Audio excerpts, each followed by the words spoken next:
2. 인간이란 왜 이 모양으로 생겼을까? 앞에 글이 좀 있습니다. 인간이란 것들은 시간을 보내기 위해 굳이 입을 운동시켜 우습지도 않은 것을 웃기도 하고 재미도 없는 것을 기뻐하기도 하는 것 밖엔 별 재주가 없는 것들이라고 느꼈다. 이름도 없던 나는 새해 들어서 다소 유명해진 덕분에 비록 고양이지만 좀 코가 높아진 것 같아서 흐뭇하다.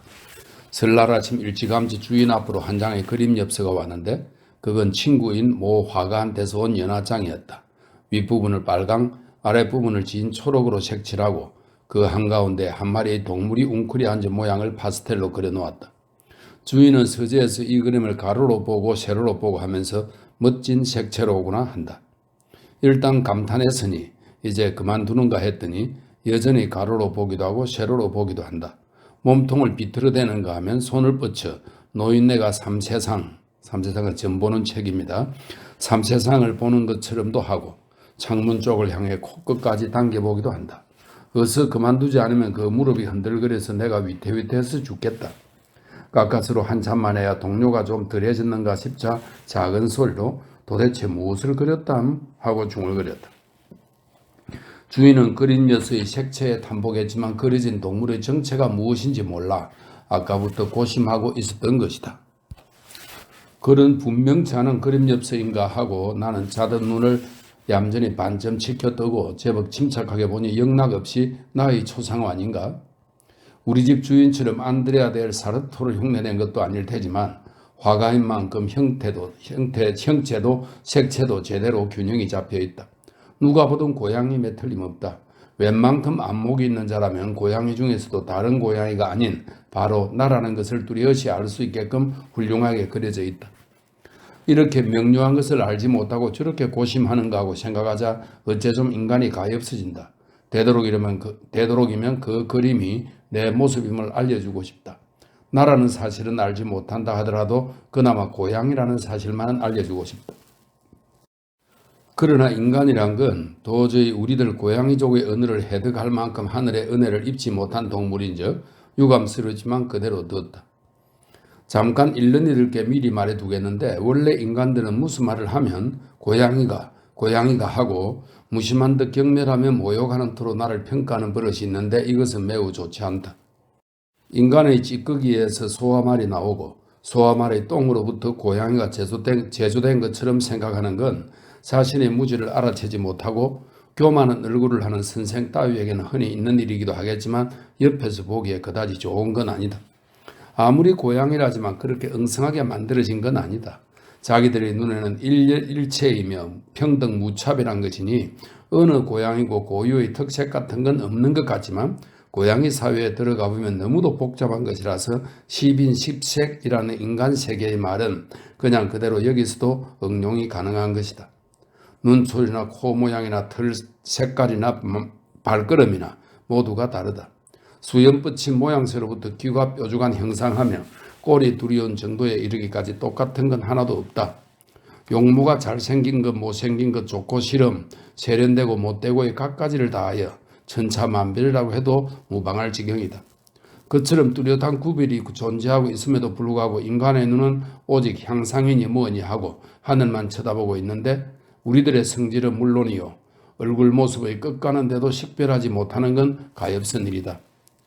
동류는 상구라 하면 옛부터 있어온 의유라지만 말 그대로 떡장수는 떡장수, 고양이는 고양이라 고양이 일은 역시 고양이 아니고선 알지 못한다. 제 아무리 인간이 발달했다고 해도 이것만은 알지 못한다. 그리고 사실을 말하자면 인간들 자신이 스스로 믿고 있는 것처럼 위대하지도 아무렇지도 않으니 골치 아픈 일이다. 하물며 동정심이 결핍된 이 집주인 같은 사람은 서로를 완전히 이해하는 것이 사랑의 제일 가는 의미라는 것마저 알지 못하는 사람이니 하는 수 없다. 그는 성질이 고약한 굴조개처럼 서재에 달라붙은 채 외계를 향하여 입을 연 적이 없다. 그러면서 자기만은 지극히 달관한 것 같은 상판떼기를 하고 있는 꼴은 여간 우습지 않다. 달관을 못한 증거로는 실제로 나의 초상이 눈앞에 있는데도 조금 더 알아채는 기색이 없을 뿐더러 올해는 러일 전쟁이 발발한 지 2년째이므로 곰의 그림이 아니겠느냐며 관로 속에 당시 일본을 원숭이, 러시아를 곰으로 비유했음 이렇게 되어 있습니다. 곰의 그림이 아니겠느냐며 무슨 생각인지 모를 소리 나는 태연함을 보더라도 알 수 있다. 내가 주인의 무릎 위에서 눈을 감고 누워서 이렇게 생각하고 있자니 하녀가 두 번째 그림 녀석을 가져왔다. 그 엽서는 활판인데 외국산 고양이가 네댓 마리 주르르 행렬을 지어 펜을 잡거나 책을 펼치거나 하면서 공부들을 하고 있다. 그중 한 마리는 자리를 떠나 책상 모서리에서 고양이다 고양이라는 노래에 맞춰 춤추고 있다.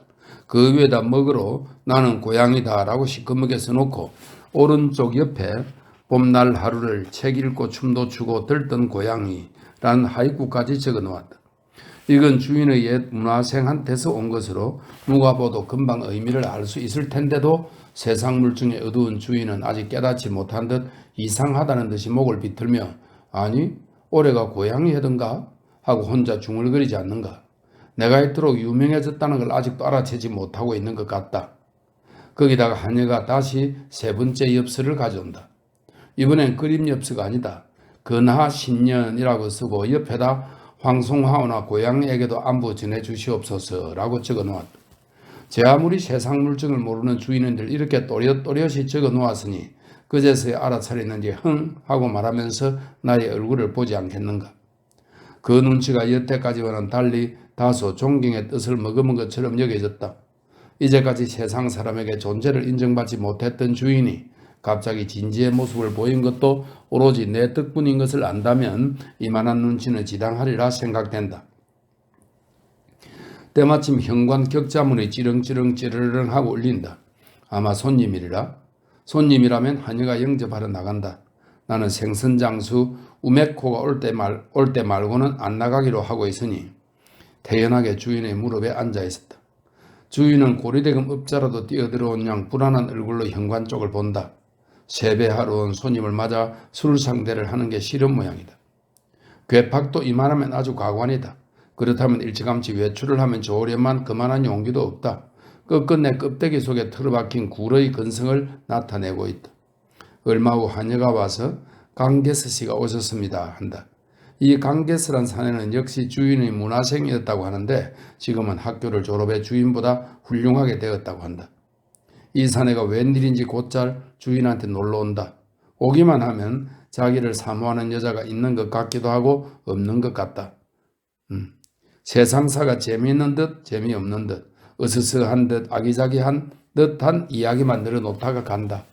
주인처럼 이제 막 시들기 시작한 인간을 찾아와 일부러 이런 얘기를 하러 가는 것도 납득이 안 가지만 저 굴같은 주인이 그저 담화를 듣고는 가끔씩 맞장구를 치는 건 더욱 재미있다.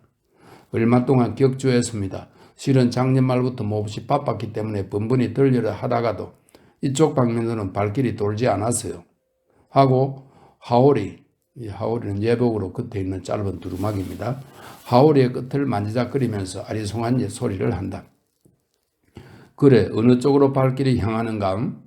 하고 주인은 정색을 하며 검정무면의 가문, 이 가문은 한 집안의 고유한 문양을 말합니다. 가문이 붙은 하오리 소매 끝을 잡아당긴다. 이 하오리는 무명이라 소매 기장이 짧으므로 그 밑으로 하르르한 견직물이 좌우로 5푼가량씩 삐져나와 있다. 좀 다른 방향이라서 간게스 군이 웃는다. 오늘은 앞니가 하나 빠져서 없다. 자네 이빨은 왜 그런가? 주인은 화제를 돌렸다. 예, 실은 어디서 참나무 버섯을 먹었는데요. 뭘 먹었다고? 저 참나무 버섯이요. 그걸 앞니로 물어 떠들여다가 그만 이가 쑥 빠졌지 뭡니까? 참나무 버섯 때문에 앞니가 빠지다니. 어째 꼭 노인 같군 그래? 하이쿠 재료는 될지 몰라도 사랑 노래는 되지 못하겠어? 하고 손바닥으로 내 머리를 톡톡 두드린다. 아, 이 고양이가 그 고양이입니까? 꽤나 살이 쪘네요. 그 정도라면 인력급 군내 금둥이한테도 지지 않겠어요. 제법 훌륭한데요.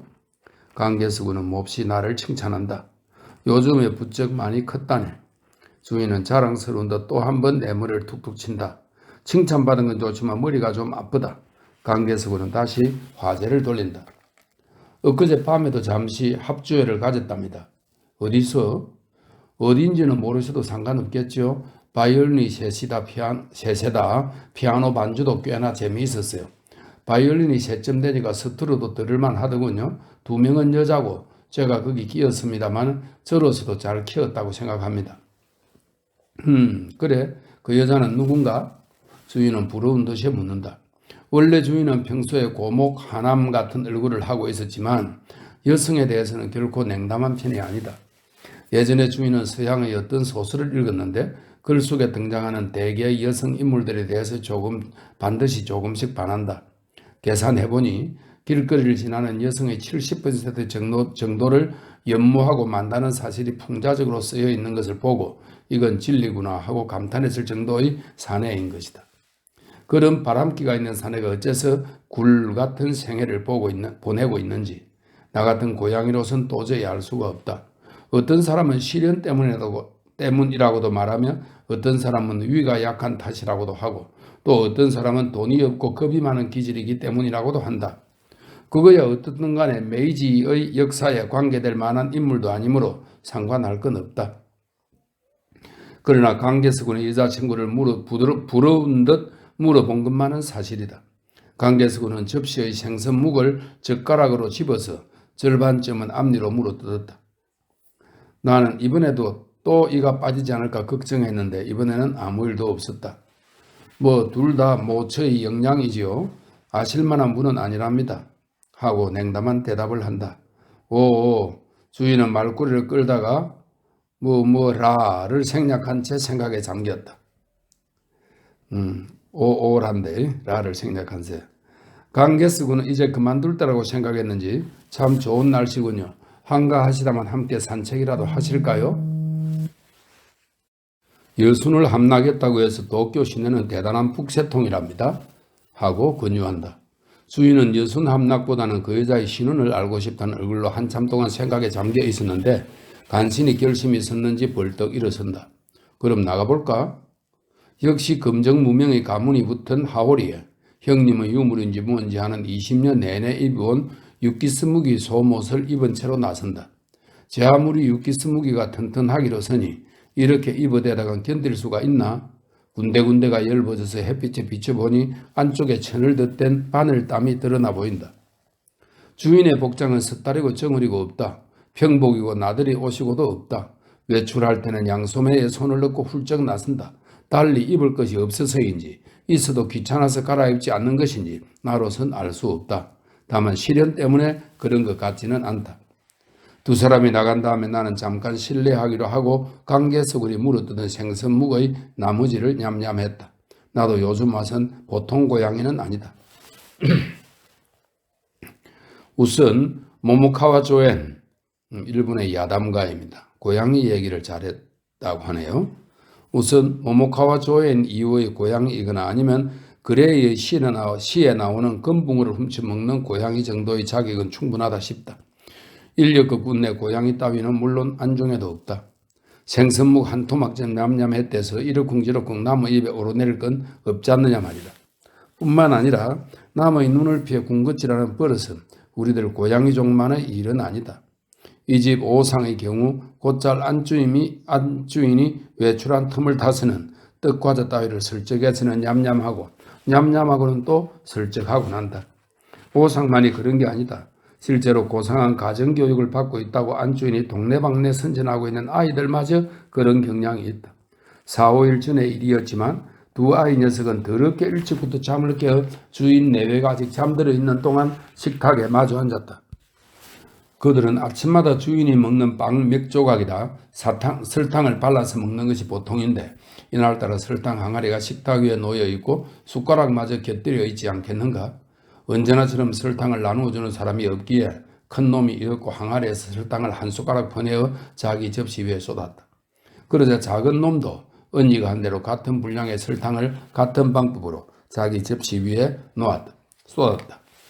한참 동안 두 녀석은 서로 노려보고 있다가 큰 놈이 다시 숟가락을 들어 가득 자기 접시에 더 부었다. 작은 놈도 이내 숟가락을 들어 자기 분량을 언니와 동일하게 만들었다.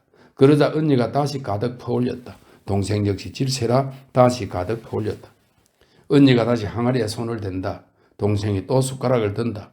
보고 있는 동안 한 숟가락 한 숟가락이 거듭되더니 맞춤에는 두 놈의 접시에는 산더미같이 설탕이 수북해졌다.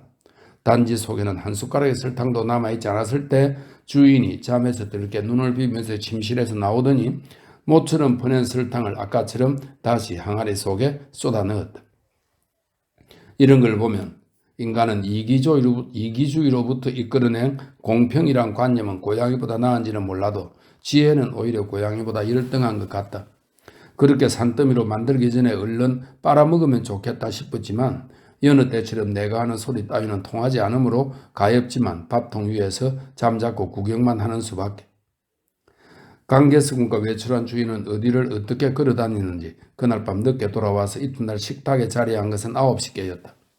밥통 위에서 바라보니까 주인은 묵묵히 조니, 설날에 먹는 한국의 떡국 비슷한 음식입니다. 조니를 먹고 있다.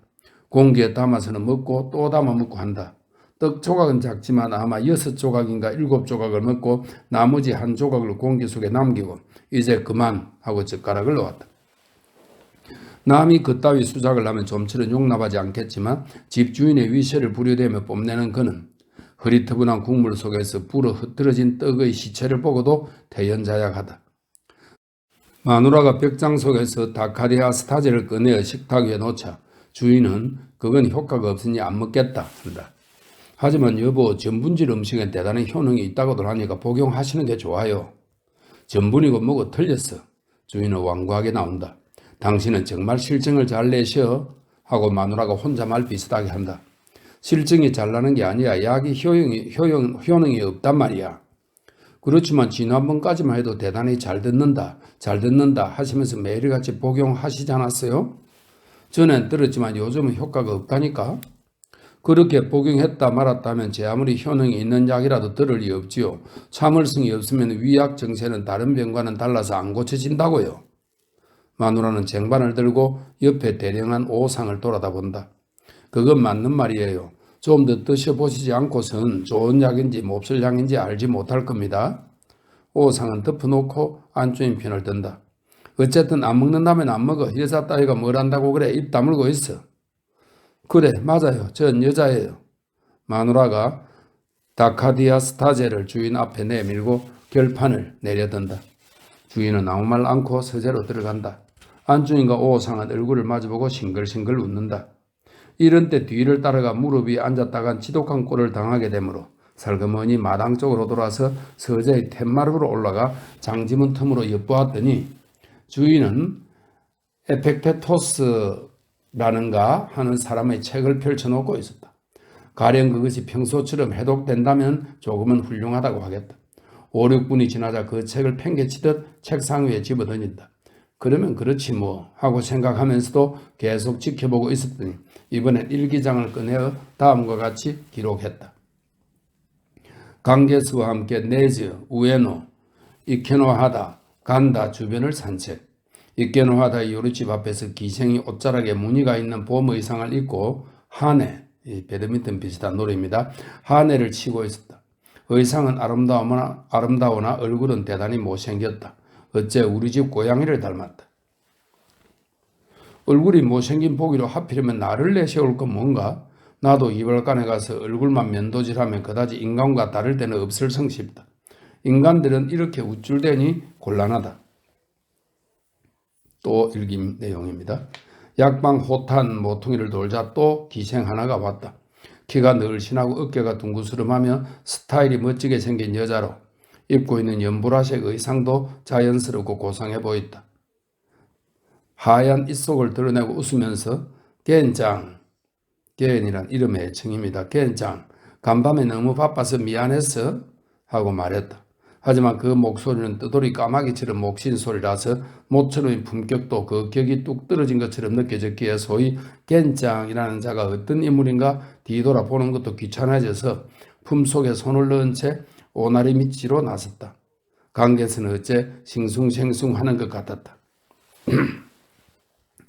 인간의 심리만큼 이해하기 힘든 건 없다. 지금 주인의 심정은 노여워하고 있는지 싱숭생숭하고 있는지 또는 철학자의 유서에 한가닥 위안을 찾고 있는지 전혀 알 수가 없다. 세상사를 냉소하고 있는지 세상과 사귀고 싶은지 쓸데없는 일에 분통을 터뜨리고 있는지 세상사 모든 일에 초연해 있는지 도통 짐작이 안 간다. 고양이 같은 건 거기에 비하면 단순하게 그지없다. 먹고 싶으면 먹고 자고 싶으면 자고 화날 때면 열중해서 화를 내고 울 땐 죽기 살기로 운다. 무엇보다도 일기 같은 무용지물은 절대로 쓰지 않는다. 쓸 필요가 없기 때문이다. 이 집주인처럼 겉다르고 속다른 인간은 일기라도 써서 세상에 내비칠 수 없는 자신의 면목을 암실 내에 발휘할 필요가 있을지도 모르지만 우리들 고양이 종속들은 가거나 오거나 앉거나 서거나 행시 송뇨는 똥 누고 오줌 누는 등 자잘한 일입니다. 행시 송뇨 그 모든 것이 진정한 일기인즉 따로 그런 귀찮은 수순을 거쳐 자신의 참모습을 보존할 것까진 없다고 여겨진다. 일기 쓸 틈이 있다면 툇마루에 나가 낮잠이나 안 자면 그만이다. 또 일기 내용입니다. 간다의 모임 요정에서 만찬을 먹다. 오랜만에 정종을 2-3잔 마셨더니 오늘 아침은 위장 상태가 매우 좋다. 위가 나쁜 데는 저녁 반주가 제일 좋다고 한다. 다카디아스타제는 물론 소용이 없다. 누가 뭐래도 좋지 않다. 아무래도 효능이 없는 것은 없단 말이다. 덮어놓고 다카디아스타제를 공격한다. 혼자서 싸움하고 있는 것만 같다. 오늘 아침에 우라통이 여기서 슬쩍 꼬리를 내민다. 인간의 일기는 이런 곳에서 그 본색을 드러내는지도 모르겠다. 또 일기입니다. 전번에는 아침밥을 그러면 위장이 나아진다고 하기에 2-3일 아침을 걸러보았으나 뱃속이 꾸르륵거리기만 하지 효능은 없다. 땐때는 야채 절인 걸 먹지 말라고 충고했다.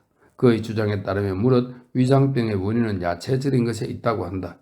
절인 것만 끊으면 위장병의 원인은 뿌리 뽑힘으로 왕쾌는 의심할 것 없다는 논리였다. 그로부터 일주일 동안은 절인 야채는 젓가락도 되지 않았으나 별반 효험이 보이지 않아 요즘엔 다시 먹기 시작한다. 땐땐에게 들으니 위장병엔 안찰요법은 배를 만져주는 치료법입니다. 안찰요법 이외에는 없다. 다만 보통 방법으로는 안 된다. 미나카와식이라는 구식 방법으로 1-2차례 문지르면 대개의 위장병은 근치할 수 있다고 한다. 야스의 소쿠겐도 이 안마술을 즐겨 사용했었다. 사카모토 류마 같은 메이지 유신의 호글도 가끔씩은 치료를 받았다고 하니 당장에 가미네기 씨까지 찾아가서 주물러 달라고 했다. 그랬더니 뼈를 주무르지 않으면 낫지 않는다느니 오장육부의 위치를 한번 뒤집어 놓지 않으면 근치하기는 힘들다느니 하면서 그야말로 잔인하게 주물러 대지 않는가. 나중에 온몸이 솜처럼 되어 혼수병에 걸릴 것 같은 심정이었으므로 한 차례로 질색하고 그만두었다. A군은 절대로 고영채는 먹지 말라고 한다. 그때부터 하루를 우유만 마시고 지내보았는데 이번에는 위장소에서 굴렁굴렁 소리가 나고 홍수라도 난 것처럼 느껴져서 밤새도록 잠들지 못했다. B씨는 횡격막으로 호흡하고 내장을 운동시키면 자연적으로 위장 기능이 좋아질 것이니 시험삼아 해보라고 했다. 이것도 해보았으나 어째 뱃속이 거북해서 안 되겠다. 게다가 때때로 생각나면 일심전념으로 시작해보긴 하지만 5-6분이 지나면 잊어버리곤 한다. 잊지 않으려고 하면 횡강맥이 신경에 걸려 책 읽는 것도 글 쓰는 것도 할 수 없다. 미학자인 메이테이가 이 꼴을 보고 애벤 사내도 아닐 테고 그만두라고 야유하길래 요즘은 그만두고 말았다. 선생이 국수를 먹으면 좋을 거라고 말하기에 가락국수와 마른 국수를 번갈아 먹었지만 이건 금방 뱃속이 사가내릴 뿐 아무런 효험도 없었다. 나는 오래된 위장병을 고치기 위해 할 수 있는 모든 방법을 강구해 보았지만 모두가 틀렸다. 다만 어젯밤에 강게스와 더불어 기울인 석잔의 정종은 확실히 효과가 있다. 이제부터 매일 밤 2-3잔씩 마시기로 했다. 이것도 결코 오래 계속되지 못할 게다. 주인의 마음은 내 고양이 눈깔처럼 변함없이 끊임없이 변화한다. 무엇을 하건 오래 지속하지 못하는 사내다.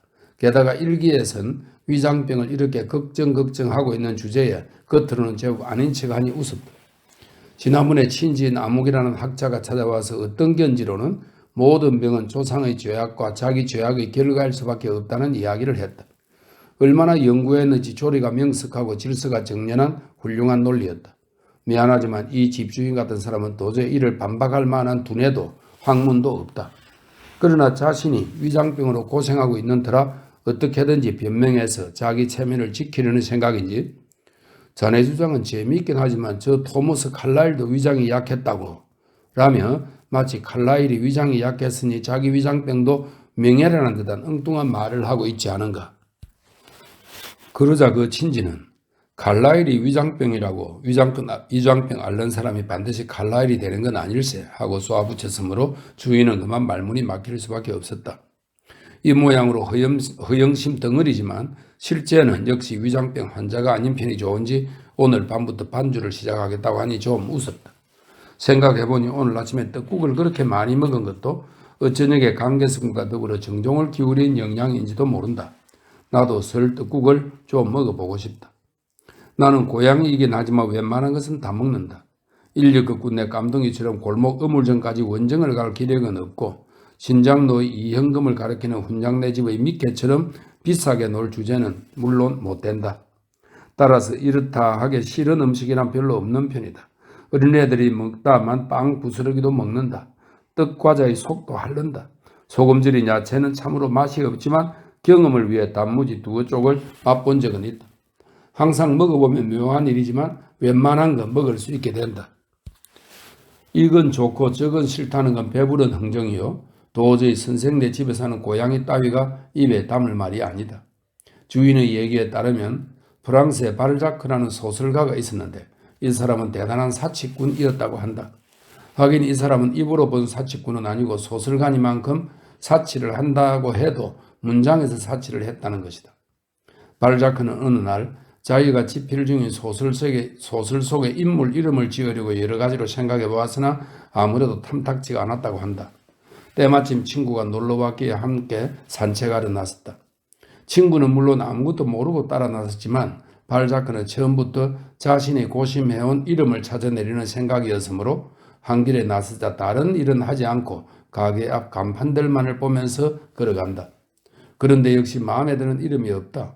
친구를 끌고 무턱대고 걸어만 간다. 친구는 영문도 모르고 덩달아 걸어갔다. 그들은 급기야 아침부터 밤까지 파리 시내를 탐험했다. 돌아오는 길에 발자크는 문득 어느 재봉 가게의 간판에 눈 길이 갔다. 보아하니 그 간판은 마르쿠스라는 이름이 쓰여 있지 않은가? 이거야 이거 바로 이거다 마르쿠스. 그거 참 좋은 이름이건 마르쿠스 위에다 Z라는 두 문자를 붙이면 된다. 그러면 더할 나위 없는 이름이 된다. 꼭 Z라야 해. 그래 Z 마르쿠스 참 좋군. 어째 내 손으로 지은 이름은 다 잘 지었다 싶어도 어딘지 부자연스러운 데가 있어서 재미가 없지. 이제야 마음에 쏙 드는 이름을 찾았어. 발자크는 손뼉을 치며 친구에게 배가 된 건 싹 잊어버리고 혼자서 그렇게 기뻐했다고 한다. 소설 속 인물의 이름을 붙이기 위해 하루 종일 파리 시내를 탐험해야 한다면 너무 수고스러운 일이 아닌가? 사치도 이만하면 제법 괜찮지만 나처럼 굴 같은 주인을 가진 처지로선 도저히 그런 엄두는 나지 않는다. 무의식은 어때? 먹기만 하면 그만이지. 그런 기분이 드는 것도 처지가 처지인 탓이겠지. 그래서 떡국이 먹고 싶어진 것도 결코 사치스러운 결과는 아니다. 아무튼 먹을 수 있을 때 먹어두자는 생각에서 주인이 먹다난 떡국이 어쩌면 부엌에 남아있지 않을까 싶었기 때문이다. 부엌으로 가본다. 오늘 아침에 보았던 바로 그 떡이 아침에 보았던 그대로의 빛깔로 공기 밑바닥에 붙어있지 뭔가. 고백하지만 떡이란 건 이제껏 한 번도 입에 넣어본 적이 없다. 맛나 보이기도 하고 약간은 으스스해 보이기도 한다. 앞발로 그죽에 씌어있는 야채를 한쪽으로 긁어 모은다. 발톱을 보니 떡이 달라붙어서 진득진득하다. 냄새를 맡아보니 가마솥 속의 밥을 밥통에 옮길 때와 같은 냄새가 난다. 먹을까 말까 하고 주위를 살펴본다. 행인지 불행인지 아무도 없다.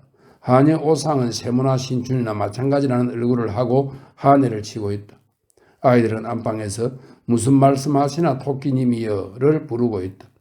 먹는다면 지금이다. 만약 이 기회를 놓친다면 내년까진 떡이란 물건의 맛을 못 보고 그대로 지내게 될 것이다. 나는 이 찰나에 고향이긴 하지만 한 가지 진리를 감득했다. 얻기 힘든 기회에는 모든 동물로 하여금 내키지 않은 일도 굳이 하게끔 하느니라. 나는 사실 그다지 떡국이 먹고 싶지 않다. 아니 공기 속의 상태를 눈여겨보면 볼수록 으스스하기만 해서 먹기가 싫어졌던 것이다. 이때 가령 오상이라도 부엌문을 열었다면 나는 안방에서 놀던 아이들의 발소리가 이쪽으로 다가오는 걸 들을 수 있었다면 나는 아낌없이 공기를 포기했을 거다. 더구나 떡국에 대한 생각은 내년까지 머리에 떠오르지도 않았을 것이다. 그런데 아무도 안 온다. 아무리 주주주주 해도 아무도 안 온다. 얼른 먹어치우라 먹어치우라. 그렇게 재촉을 받는 것 같은 기분이다. 나는 공기 속을 엿보면서 어서 누가 와주기만을 빌었다. 역시 아무도 오지 않는다. 나는 급기야 떡국을 먹지 않으면 안 되었다. 마지막으로 온몸의 중량을 공기바닥에 떨구듯하여 앙 하고 떡의 한 모서리를 한 입 정도 물어뜯었다. 이만큼 힘을 주어서 물어뜯었으니 웬만한 것이라면 물어 뜯겼을 법도 한데 참 놀랍다. 이제 됐다 싶어서 이를 벌리려 했으나 벌려지지 않는다. 다시 한번 고쳐 물어뜯으려 했으나 꼼짝도 않는다. 떡은 요물이구나 깨달았을 땐 이미 늦었다. 늪에 빠진 사람이 발을 빼려고 애쓰면 애쓸수록 굴럭굴럭 깊이 빠져들듯 깨물면 깨물수록 입이 무거워진다. 이가 움직이지 않는다. 이에 반응은 있지만 반응이 있을 뿐 아무래도 결판이 나지 않는다. 미학자 메이테이 선생이 일찍이 이 집주인을 평해서 자넨 우유부단한 사내야 라고 한 적이 있는데 꼭 맞는 말을 했구나 싶다. 이 떡도 주인처럼 아무래도 우유부단하기만 하다. 물어뜯어도 삼으로 10을 나누듯 끝장날 때는 없을 것만 같았다. 이렇게 번민하는 중에 나는 문득 제2의 진리에 봉착했다. 모든 동물은 직감적으로 사물의 적부적을 깨닫느니라. 이미 두 가지 진리까지 발견했지만 떡이 달라붙어 있으므로 조금도 유쾌함은 못 느낀다. 이가 떡에 달라붙어 빠질 것 같이 아프다. 어서 물어뜯고 달아나야지 오상이 온다. 아이들의 노래소리도 끝난 모양이니 이제 부엌으로 달려올 것임에 틀림없다. 번민 끝에 꼬리를 빙빙 휘둘러 보았으나 아무런 효능도 없다. 귀를 세웠다 눕혔다 해봐도 틀렸다. 생각해보니 귀와 꼬리는 떡과는 아무런 관계도 없다. 요컨대 휘둘러 손해고 세워 손해, 눕혀 손해인 셈이라고 깨달았으므로 그만두기로 했다. 그제야 이건 앞발의 도움을 빌려 떡을 떼어내는 수밖에 없다는 생각이 났다. 먼저 오른쪽 발을 들어 입둘레를 두루 쓰다듬는다. 쓰다듬은 정도로 만족할 만한 결과가 나올 리가 없다. 이번엔 왼쪽 발을 뻗쳐 입을 중심으로 하여 급격하게 원을 그려본다. 그런 부닥거리로도 이 요물은 안 떨어진다. 참는 게 장땡이다 싶어 좌우를 번갈아 보며 움직여 보았으나 여전히 입은 떡 속에 늘어져 있다. 에이 성가셔 하고 양쪽 발을 한꺼번에 사용한다. 그랬더니 요상하게도 이때만은 뒷다리 두 개로 서지지 않는가. 어쩐지 고양이가 아닌 것 같은 느낌이다. 고양이건 아니건 이렇게 된 바엔 아랑곳 할 게 뭐냐. 어쨌든 떡이란 요물이 떨어질 때까지 계속해야 한다는 기세로 되는 대로 아무렇게나 온 얼굴을 마구 걸거댔다. 앞발의 운동이 맹렬하기 때문에 자칫하면 중심을 잃고 쓰러질 뻔했다. 쓰러질 뻔할 때마다 뒷발로 균형을 잡아야 하므로 한 곳에만 있을 수 없어 온 부엌안을 이쪽 저쪽 뛰어다니게 된다. 나 스스로도 참 잘도 서 있구나 싶을 지경이다. 제3의 진리가 졸지에 눈앞에 나타난다. 위험에 임하면 평소 하지 못하는 바도 해낼 수 있느니라. 이를 일컬어 천우라고 한다. 다행히 천우를 향유한 내가 떡이란 요물과 싸우고 있자니 발소리가 나고 안쪽으로부터 사람이 오는 것 같은 기척이 난다. 이 판에 사람이 오면 큰일이다 싶어 더욱더 필사적으로 부엌안을 이리 뛰고 저리 뛰고 한다. 발소리는 점점 더 가까워온다. 아, 유감이지만 천우가 좀 모자란다. 마침내 어린애한테 들켜버렸다. 어머, 고양이가 떡을 먹고 춤추고 있네 하고 큰 소리를 낸다. 이 소리를 제일 먼저 들은 게 오상이다. 한해 놀이를 하다 말고 뒷문으로부터 어머나 하고 뛰어들어온다. 안주에는 가문이 새겨진 지리맨, 이 지리맨은 바탕이 오글조글한 비단입니다. 지리맨 차림으로 나타나서 얄미운 고양이 같으니 한다. 주인마저 서재에서 나와 이 개새끼 같은 놈 했다. 내가 왜 개새끼인가? 고양이 새끼지 뭐. 재밌다 재밌어 하는 건 어린애들 뿐이다. 그리고 모두가 약속한 것처럼 키득키득 웃고들 있다. 화는 나겠다. 고통스럽기는 하겠다. 춤은 그만둘 수 없겠다. 죽을 지경이다.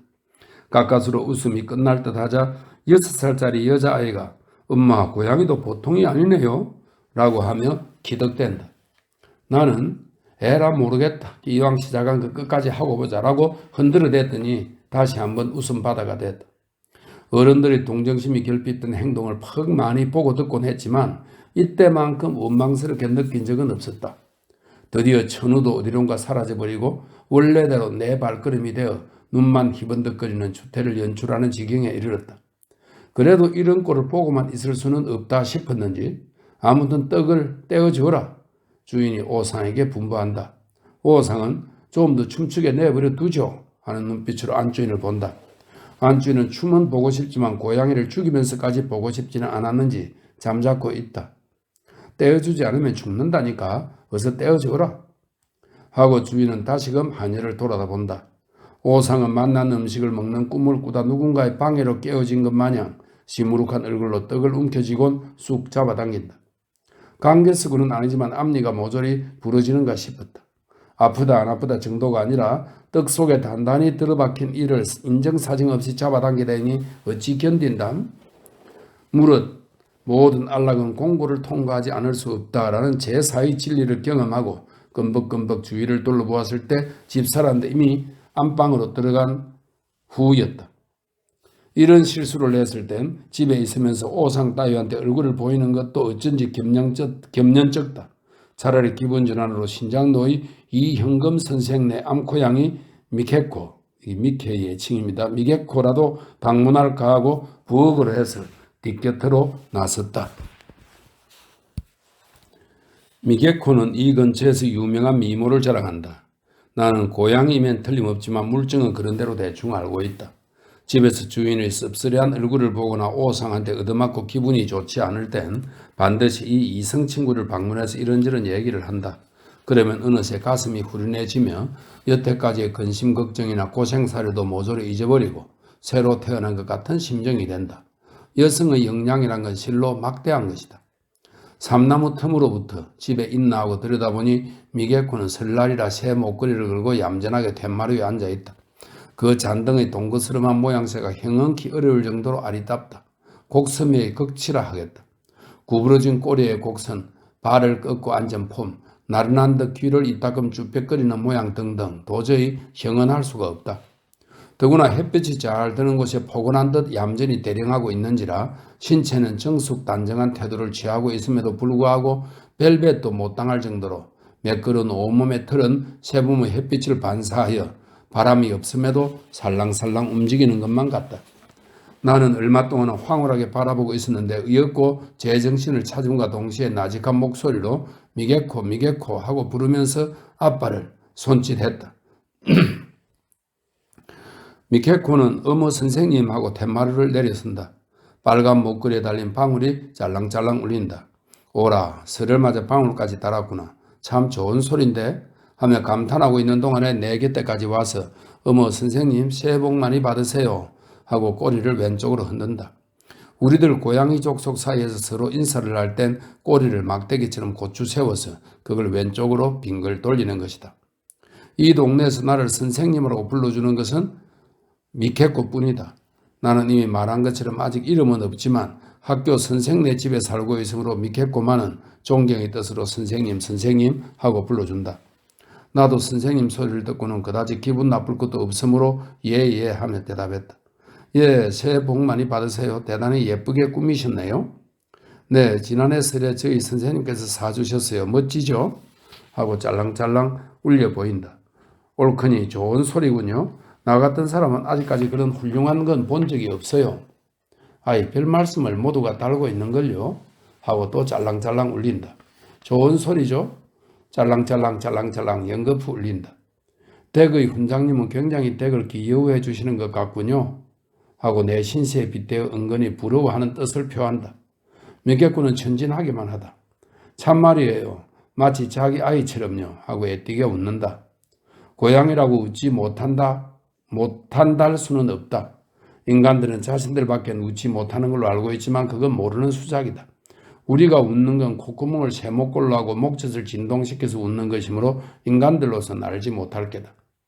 대체 댁의 주인님은 무엇입니까? 어머 주인님이라뇨?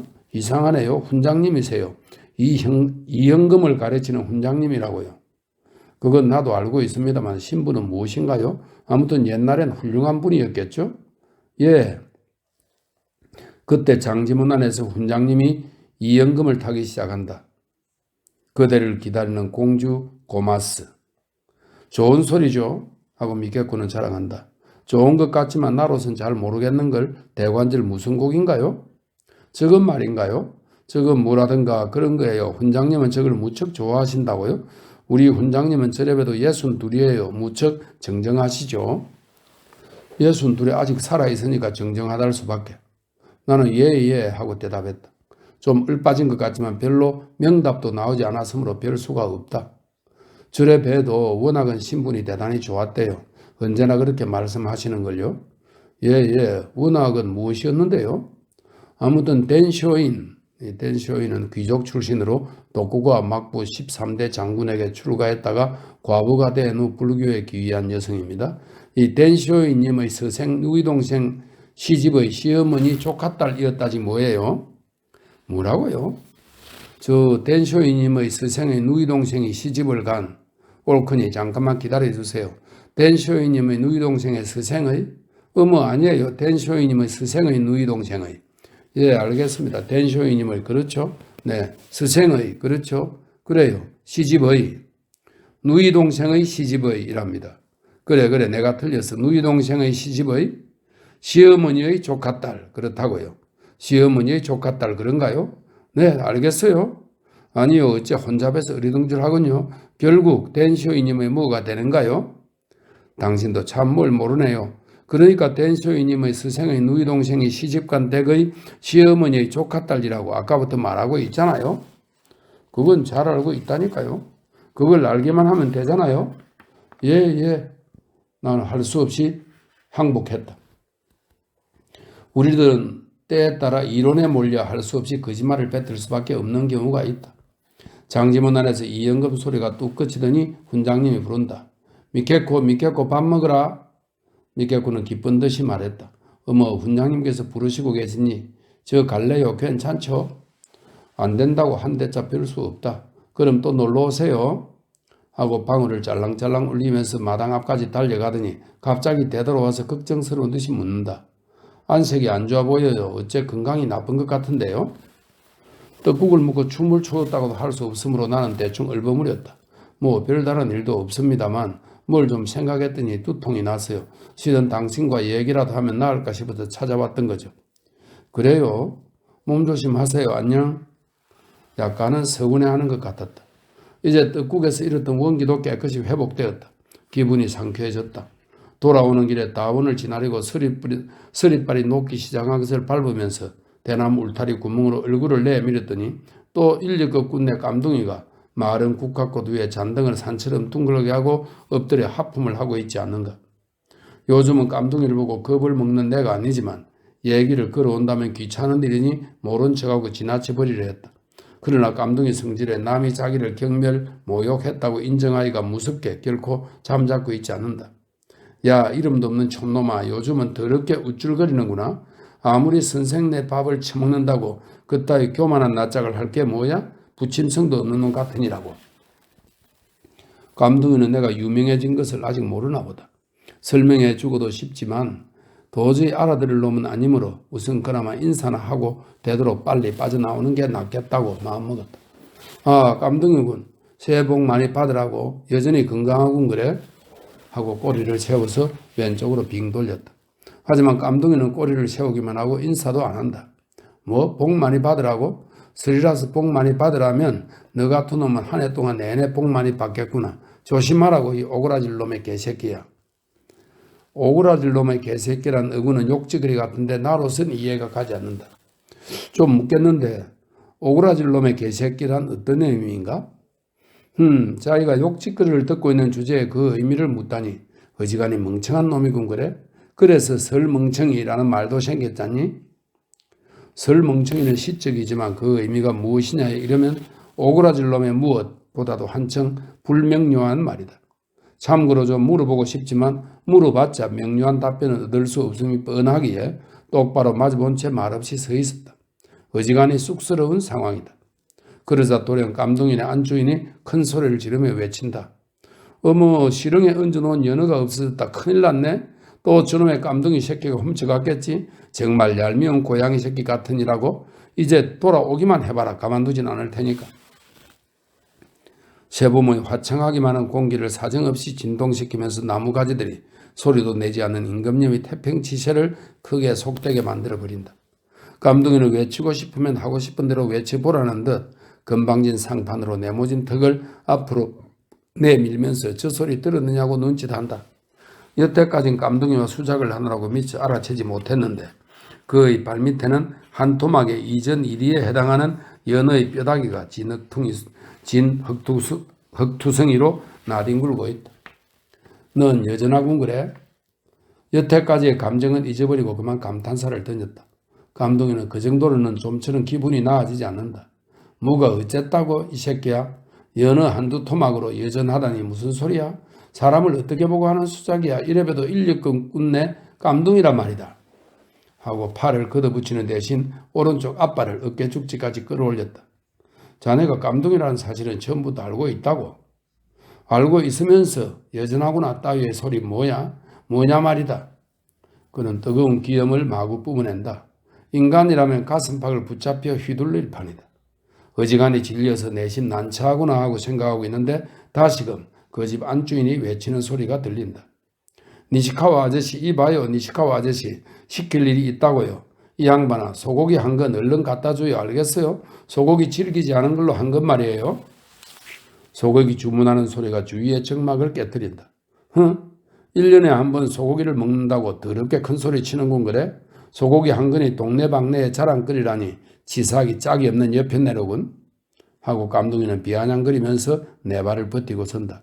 나는 어떻게 말해야 할지 몰라서 잠자코 보고만 있다. 한 근 정도로는 성이 차지는 않지만 별 수 있나 좋아. 받아놓기만 하면 내가 먹어줄게. 하고 마치 자기를 위해 주문한 것처럼 말했다. 이번엔 진짜 친미를 냠냠하겠군. 잘됐군 잘됐어. 하고 나는 되도록 그를 집에 돌려보내려고 한다. 니놈이 상관할 게 뭐야. 입 닥치지 못해. 시끄럽다 야. 하고 말하면서 벼랑간 뒷발로 서리 내린 흙을 내 머리에 풀썩 쏟아붓는다. 내가 놀라서 몸에 묻은 진흙을 털고 있는 사이에 깜둥이는 울타리를 기어나가 어디론가 주랭랑 쳤다. 아마도 니시카원의 소고기를 노리고 간 것이리라. 집에 돌아오니 객실란이 유난히 새봄다워서 주인의 웃음소리조차 화창하게 들린다. 웬일인가 해서 열어지신 툇마루로 올라가 주인 곁에 다가가 보니 낯선 손님이 와있다.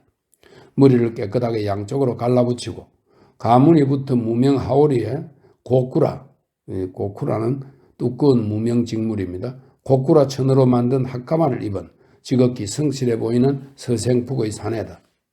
주인이 손쩌는 화로 모퉁이를 보니 슐케이는 노송나무 전나무 바탕에 빨갛게 앱을 칠을 한 다음 그 위에 투명한 칠을 해서 나뭇결이 돋보이도록 마무리함. 그렇네. 슐케이식으로 칠한 관련 상자와 나란히 오치도우군을 소개하겠다. 미즈시마 강게스라는 명함이 있길래 이 손님의 이름과 이 사람이 강게스 군의 친구라는 사실을 알 수 있었다. 주객의 대화 도중이므로 앞뒤를 잘 모르겠지만 어째 앞에서 내가 소개한 미학자 메이테이 군에 관계된 일이 모양이다. 그래서 재미난 취향이 있으니 부디 함께 오라고 하시기에 하고 손님은 침착하게 말한다. 뭡니까? 그 서양 요리집에 가서 점심을 먹는데 취향이 있다 그 말입니까? 주인은 차를 차천에 더 따라 손님 앞으로 내민다. 글쎄요. 그 취향이라는 게 그땐 저는 알지 못했는데요. 어떻든 그분이 하시는 일이니 무슨 재미있는 일이 있으리라는 생각에서요.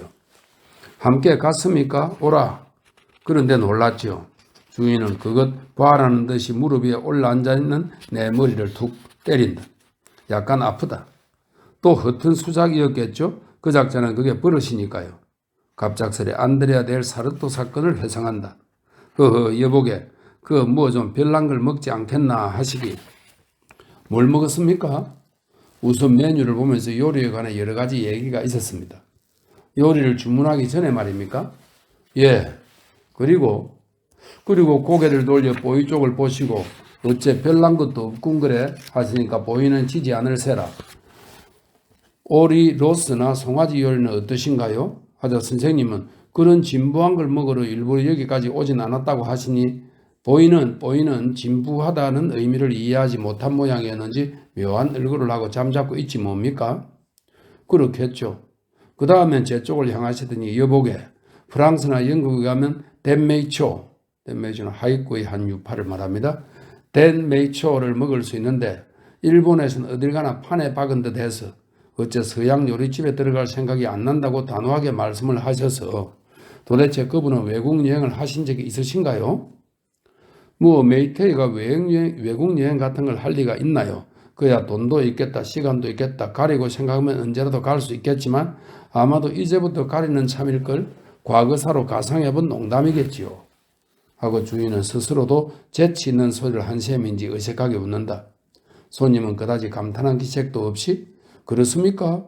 저는 또 어느새 외국에를 가셨나 해서 그만 꼬지고대로 듣고만 있었지요. 더구나 보고 온 것처럼 달팽이 수프 얘기하며 개구리 스튜에 관한 얘기를 하시곤 하니 그거야 누군가에서 들었겠지요. 거짓말 하는 데는 명인이니까요. 아무래도 그런 것 같아요. 하고 꽃병의 수순화를 바라본다. 약간 유감이라는 기색이다.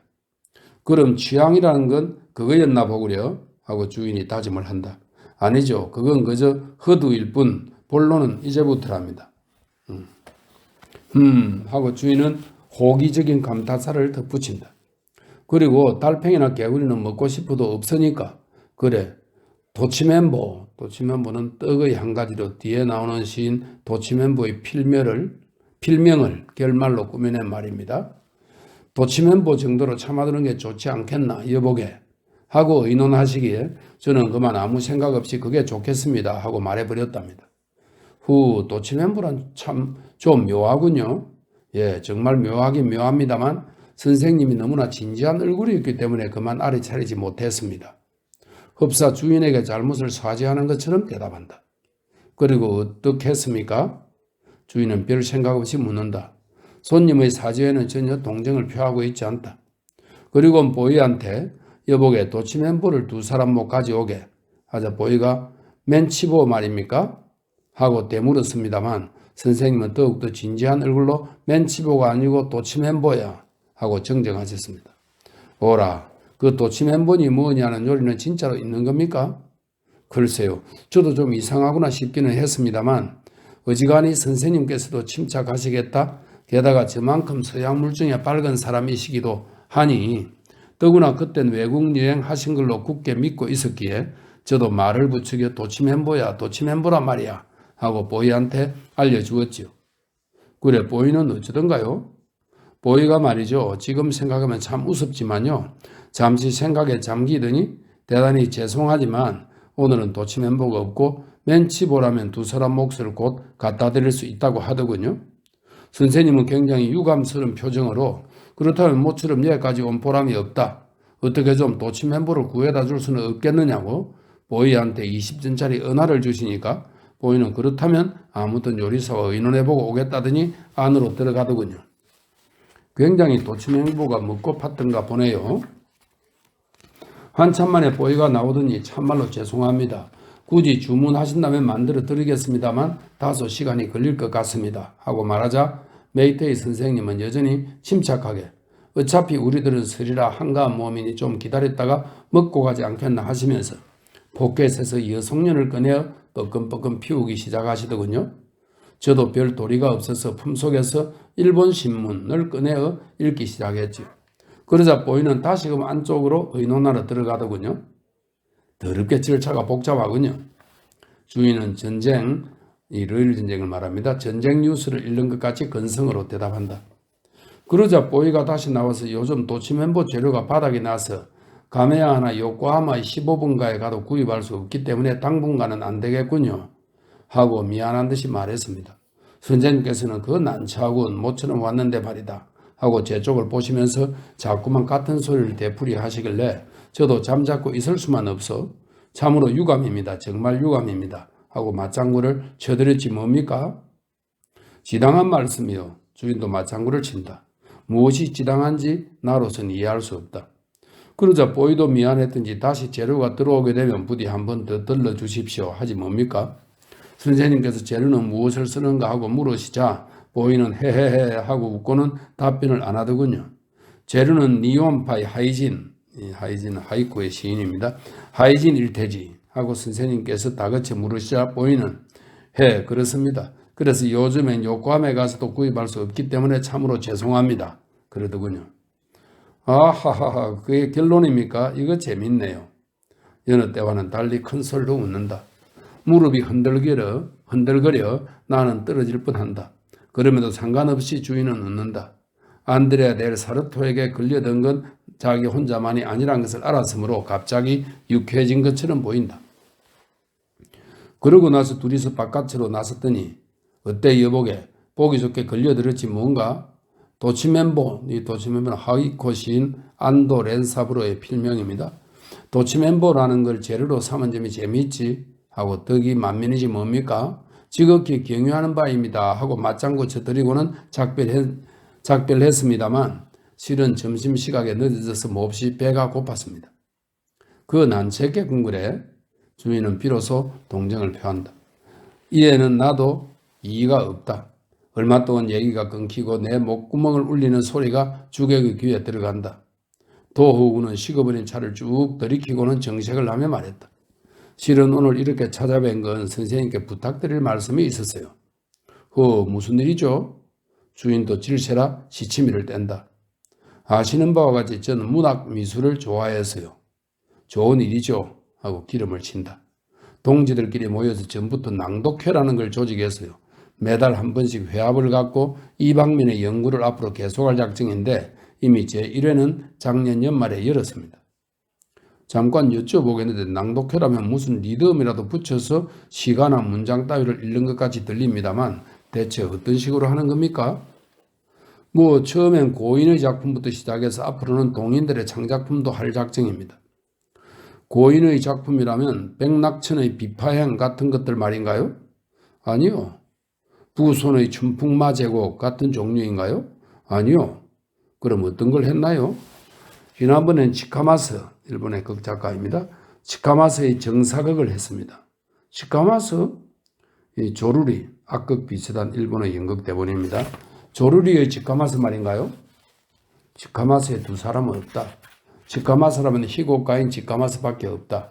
그걸 다시 물어보는 주인도 어지간히 어리석다 싶었는데 주인은 아무것도 모른 채 내 머리를 정중히 쓰다듬는다.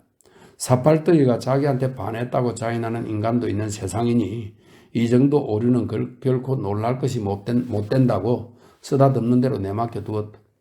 예, 그렇게 대답하고 도우 선생은 주인의 안색을 살핀다. 그럼 혼자서 낭독하는 겁니까? 역할을 정해서 하는 겁니까? 역할을 정하고 분담해서 해보았죠. 그 근본 의도는 될 수 있는 대로 작중 인물의 동정심을 갖고 그 성격을 제대로 표현하는 것을 첫째로 하고 거기다 손짓, 몸짓을 덧붙였답니다. 대사는 되도록 그 시대 사람들을 그대로 묘사하여 양가의 따님이든 사환이든 그 인물이 나온 것처럼 한답니다. 그럼 연기 같은 게 아니었어요? 예, 의상과 무대 배경이 없다 뿐이죠. 실례지만 잘 돼 갑니까? 글쎄요, 제 1회로선 성공한 편이다 싶어요. 그래, 전번에 하셨다는 정사극이라는 건가요? 뱃사공이 손님을 태우고 요시와라로 가는 대목인데요. 대단한 막을 하셨네요. 선생은 약간 머리를 이렇게 하고 단다. 코에서 내뿜는 흰옷의 담배 연기가 귀를 스쳐 얼굴 옆쪽으로 돌아나간다. 그다지 대단할 것도 없죠. 등장인물은 손님과 뱃사공과 창녀와 뚜쟁이와 포주와 군번 뿐이니까요. 하고 도우 선생은 태연하기만 하다. 주인은 창녀란 말을 듣고는 약간 못마땅하는 표정을 지었으나 뚜쟁이니 포주니 군번이니 하는 수로에 대해서는 분명한 지식이 없었는지 우선 질문을 제기했다. 뚜쟁이란 건 창가의 하녀에 해당하는 건가요? 아직 잘 연구해보지 않았습니다만 뚜쟁이는 음식점 하녀이고 포주라는 것이 창가의 조수 역할 비슷한 것인 줄로 압니다. 도우 선생은 그 인물이 나오는 것처럼 목소리 흉내를 낸다고 해놓고서도 뚜쟁이나 포주의 성격을 잘 모르는 것 같다.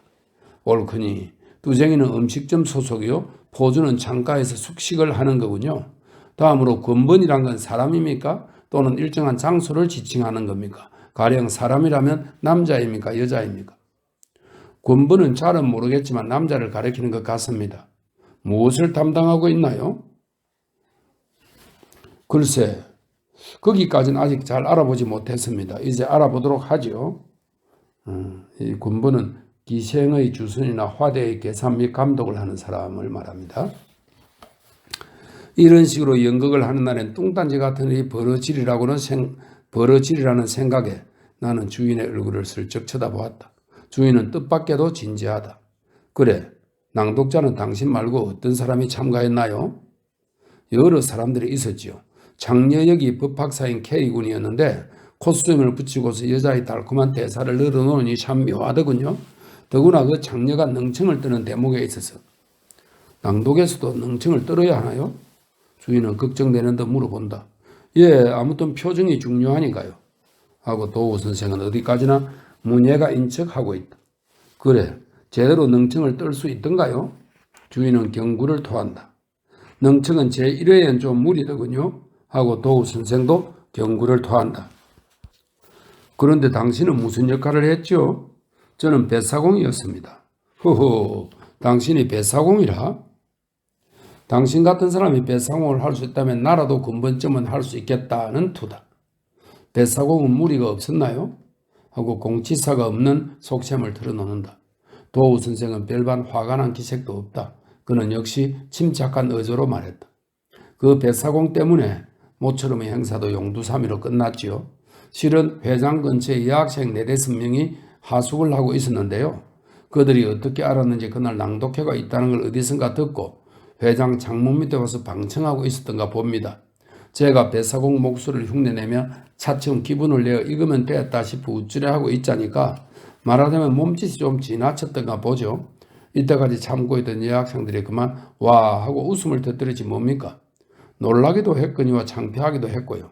거기서 기가 주고 아무래도 계속할 수 없었기에 급기야 그만 그걸로 폐회하고 말았습니다. 제1회로선 성공이라던 낭독회가 이 모양이니 실패하는 경우는 어떨까? 상상만 해도 웃지 않고 배길 수가 없다. 저도 모르게 목구멍에서 콜록콜록 소리가 난다. 주인은 더욱더 부드럽게 내 머리를 쓰다듬어 준다. 남을 웃으면서 귀여워해 주는 건 고맙지만 어쩐지 기분이 나쁘기도 하다. 그거 참 안 됐네요. 하고 주인은 설날부터 벌써 조사를 말하고 있다. 제2회부터는 더욱 분발해서 성대하게 할 작정으로 오늘 이렇게 찾아뵌 것입니다. 실은 선생님께서도 입회하셔서 여러모로 도와주십사 하고 부탁 말씀을 드리려고요. 나로선 도저히 능청 같은 건 떨만한 계제도 못 되죠. 하고 소극적인 주인은 이내 거절하려 든다. 아니죠. 능청을 떨지 않으셔도 괜찮으니 여기 하고 찬조원 공책을 꺼낸다. 여기에 부디 사인을 하신 다음 날인해 주시기를. 그는 공책을 주인의 무릎 앞에 펼친 채 놓는다. 거기에는 요즘 이름 있는 문학박사, 문학사 패들의 이름이 가지런히 총동원되다시피 했다. 찬조원이 안 되겠다는 것은 아니오만 어떤 의무가 있는 겁니까? 하고 굴조개 선생은 잠옷 걱정스러운 눈치다. 의무라지만 별반 부탁드릴 것도 없고요. 다만 방명만 기입해 주시고 찬성의 뜻만 표해 주시면 그걸로 그만입니다. 그렇다면 가입하지요. 의무가 없음을 알기가 무섭게 주인은 갑자기 홀가분해진다. 책임이 없다는 것을 알고만 있다면 영모 연판장에라도 이름을 써넣겠다는 표정이다.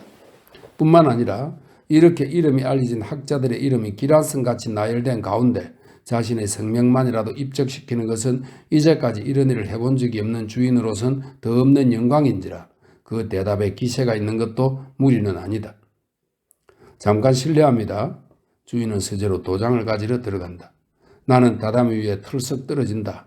그 사이에 도우 선생은 과자 접시 안에 카스테라를 집어서 입안에 잔뜩 쑤셔 넣는다. 꿀떡꿀떡 얼마 동안은 거북한 모양이다. 나는 오늘 아침에 먹었던 떡국 사건을 잠깐 떠올렸다. 주인이 서재로부터 도장을 가지고 나왔을 때는 도우 선생의 위주머니 속에 카스테라가 이미 정착했을 때였다.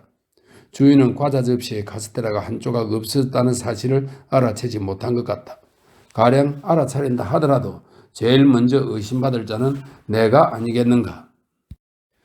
도후 선생이 돌아가고 나서 주인이 서재에 들어가 보니 어느 틈엔가 메이테이 선생의 편지가 와 있다. 기꺼운 연하장 반가이 받아보았습니다. 유달리 허두가 진지하군. 하고 주인은 생각한다. 메이테이 선생의 편지는 진지한 것이 거의 없었다. 얼마 전까지만 해도 이런 편지가 왔을 정도다. 그 후 별로 연모하고 집착하는 여성도 없고 어느 곳에서도 러브레터 온 것이 없고 우선은 무사히 소일하고 있으니 외람되나 염려 놓으시기 바랍니다. 거기에 비하면 이 연하장은 예외랄 만큼 세속적인 것이다. 잠깐 방문할까 하는데 대형의 소극주의에 반하여 될 수 있는 적극적인 방침으로서 이 천고 미정류의 신년을 맞이할 계획이어서 매일매일 현계증이 날 정도로 분주함으로 너그러이 살펴주시옵기를 바람하지 않습니다. 하긴 그래, 이 사람이야 설날은 놀러 다니기에 분주할 게 뻔하다고. 주인은 내심 메이테이 군한테 동의한다. 어제는 일각의 틈을 내어 도우 선생에게 도치멤버의 진미를 맛보여 드리려고 생각했으나 공교롭게도 재료가 없다에 그 뜻을 이루지 못해 유감 천만으로 사료됩니다. 차츰차츰 본색을 드러낸다 싶어 주인은 말없이 미소를 짓는다. 내일 모 남작의 카드놀이 모임, 모레는 신미학협회의 신년연회, 그 다음 날은 도리배 교수 환영회, 또 그 다음 날은 성가시군 하고 주인은 그냥 넘겨버린다. 이와 같이 웃다이회, 하이꾸회, 단가회, 신채식회 등등 모임의 연속이라 당분간은 쉴 틈 없이 출석해야 하므로 부득이 연하장으로서 진배의 예를 대신하니 부디 노여워 마시고 관용해 주시기를 바랍니다. 별반 올 것도 없지 라고 주인은 편지에 대답한다. 이번에 오시면 오랜만에 만찬이라도 대접할까 합니다. 가난한 부엌에 아무런 진미도 없사오나 그나마 도치멤버나마 대접할까 하고 지금부터 마음먹고 있습니다. 아직도 도치멤버를 휘두르고 있다? 버르장머리 없는 것 같으니 하고 주인은 약간 화를 낸다. 그러나 도치멤버는 요즘 재료가 떨어져 어쩌면 안 될지도 모르겠으니 그때는 공작의 혀라도 대접하겠습니다. 양다리 끌치기로구나 하고 주인은 다음을 읽고 싶어진다. 아시는 바와 같이 공작 한 마리당 설육은 새끼손가락의 절반도 못 되는 양인지라 식성 좋으신 대형의 위주머니를 채우기 위해서는 거짓말 하지마 하고 주인은 내뱉듯 중얼거린다. 공작 20-30마리는 포획해야 할 것 같습니다. 그런데 공작은 동물원이나 아사쿠사 화초원 등에서는 가끔씩 볼 수 있으나 보통의 세전 등에서는 전혀 볼 수 없기 때문에 고심스럽기가 이만저만이 아니옵니다. 저 혼자서 고심하고 있는 게 아니냐고 주인은 추워도 감사의 뜻을 표하지 않는다. 이 공작 희어리는 옛날 로마의 전성 시절에 한때 크게 유행한 것으로서 호사 풍류의 극치인즉 저도 평소부터 남몰래 인지를 움직여 온 터이니 이 점 양찰하여 주시기를. 뭐가 양찰이냐? 웃기지 마라 하고 주인은 어지간히 냉담하다.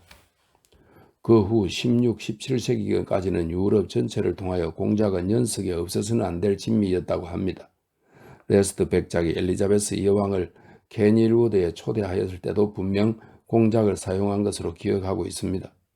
저 유명한 렘브란트가 그린 향년도에도 공작의 꼬리를 펼치던 채 식탁 위에 누워 있습니다.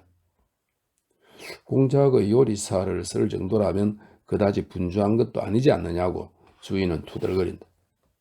어쨌든 요즘처럼 진수성찬만 먹다간 한다 하는 저도 머지않아 대형같이 위장이 약해질 것은 뻔한 노릇. 대형같이는 쓸데없는 소리다. 뭐 나를 위약증의 표준으로 삼지 않아도 되잖아 하고 주인은 중얼거렸다. 역사가의 설에 따르면 로마 사람은 하루에 2-3번이나 연회를 열었다고 합니다. 하루에 2-3번 사방이 한 장이나 되는 큰 상을 받게 되면 어지간히 튼튼한 위장을 가진 사람도 소화 기능에 고장을 일으킬 것이며 따라서 자연히 대형과 같이 또 대형과 같이냐 떼먹지 못하게. 그러나 호사와 위생을 양립시키기 위해 연구를 거듭한 그들은 지나치게 다량의 자양분을 탐하는 동시에 위장을 정상 상태로 보존할 필요를 인정하고 하나의 비법을 안출하기에 이르렀으니 아니 뭐라고? 주인은 비란간 열을 받는다. 그들은 식후엔 반드시 목욕을 한다고 합니다. 목욕한 다음 목욕 전에 삼킨 것은 모조리 토하여 위를 청소한다고 합니다. 위를 깨끗하게 한 후에 또다시 식탁 앞에 참석하여 끝까지 진미를 맛보고 시식이 끝나면 다시금 욕탕에 들어가 이를 토하곤 했답니다. 이렇게만 하면 진미는 탐할 대로 탐하더라도 추호도 내장의 묵기관에 고장을 일으키지 않으니 일거양득이란 이러한 것을 말함이 아닐까 하고 생각하는데, 하긴 일거양득 그 말이 맞다고 주인은 부러운 듯한 얼굴을 한다. 20세기 오늘날 교통 발달이나 연애의 증가는 말할 것도 없고 러시아 정벌을 한 지 2년이 되는 이때 우리들 전성국의 국민은 필경 로마 사람들을 본받아 이 목욕 구토의 방법을 연구하기에 이르렀다고 자신하는 바입니다. 그렇지 못할진대 모처럼의 대국민도 가까운 장래에 모조리 대형과 같이 위병 환자가 되지는 않을까 근근히 걱정됩니다. 또다시 대형과 같이냐? 고약한 사람이군 하고 주인은 생각한다. 차제에 우리들 서양 사정에 정통한 자들이 고사 전설을 연구하고 이미 폐절된 비법을 발견하여 이를 메이지 사회에 응용한다면 화를 미연에 방지하는 공덕도 되며 평소에 마음껏 즐겨온 데 대한 은혜의 보답도 되리라 생각됩니다. 어째 이상하다고 고개를 갸웃거린다. 그래야 일전부터 기범, 몸젠, 스미스 등 여러 사람의 저술을 섭렵하고 있는데 아직도 발견 단서를 찾아내지 못하였으면 지극히 유감입니다. 그러나 아시는 바와 같이 저는 한번 마음먹은 것은 성공할 때까진 중단하지 않는 성품이오라 구토법을 다시 부활시키는 것도 머지않을 것으로 믿고 있습니다. 이는 발견되는 대로 보고드릴 터이니 그리 알아주시기를 바랍니다. 그래서 아까 말씀드린 도치멘부와 공작 혓바닥 요리도 되도록이면 이를 발견한 후에 할 것이며, 그러면 저희 편의는 물론 이미 위장병으로 괴로워하시는 대형을 위해서도 편리하리라고 생각됩니다. 이만 총총. 뭐야, 끝내 또 쏘가구나. 쓴 솜씨가 너무 진지하기에 무심코 끝까지 읽어내렸다. 신년 초부터 이따위 장난을 하는 네이테이는 퍽도 한가운 사람이구나 하고 주인은 웃으면서 중얼거렸다. 그로부터 4-5세는 별다른 일도 없이 지났다. 백잡빛 수순화가 차츰 시들고 푸른 줄기 매화가 병에 꽂힌 채 차츰 꽃피기 시작하는 것을 바라보며 세월을 보내기만 해도 별 수 없다 싶어 한두 번 미케코를 찾아가서나 만나지 못했다. 처음엔 집에 없는 줄로 알았지만 두 번째엔 알아서 누워있다는 것을 알았다. 장집원 안에서 훈장님과 하녀가 얘기하고 있는 것을 변수 앞의 손 씻는 물끄럼 옆난 그늘에 숨어서 엿들었더니 이러했다. 미케는 밥을 먹느냐? 아니요. 아침부터 아직 아무것도 안 먹었어요. 따뜻하게 코다스에 눕혔어요. 어째 고양이답지가 않다. 꼭 인간 취급을 받고 있다. 한편으로 나 자신의 처지와 비교해 봐서 부럽기도 하지만 한편으로 내 사랑하는 이가 이토록 후대를 받고 있나 생각하니 기쁘기도 하다. 참 걱정이구나. 밥을 안 먹으면 몸이 쇠약해지는데? 그렇고 말고요. 저희들도 하루 굶으면 이튿날은 영 일을 못하는걸요. 하녀는 자기보다 고양이가 고등동물이라는 어투다.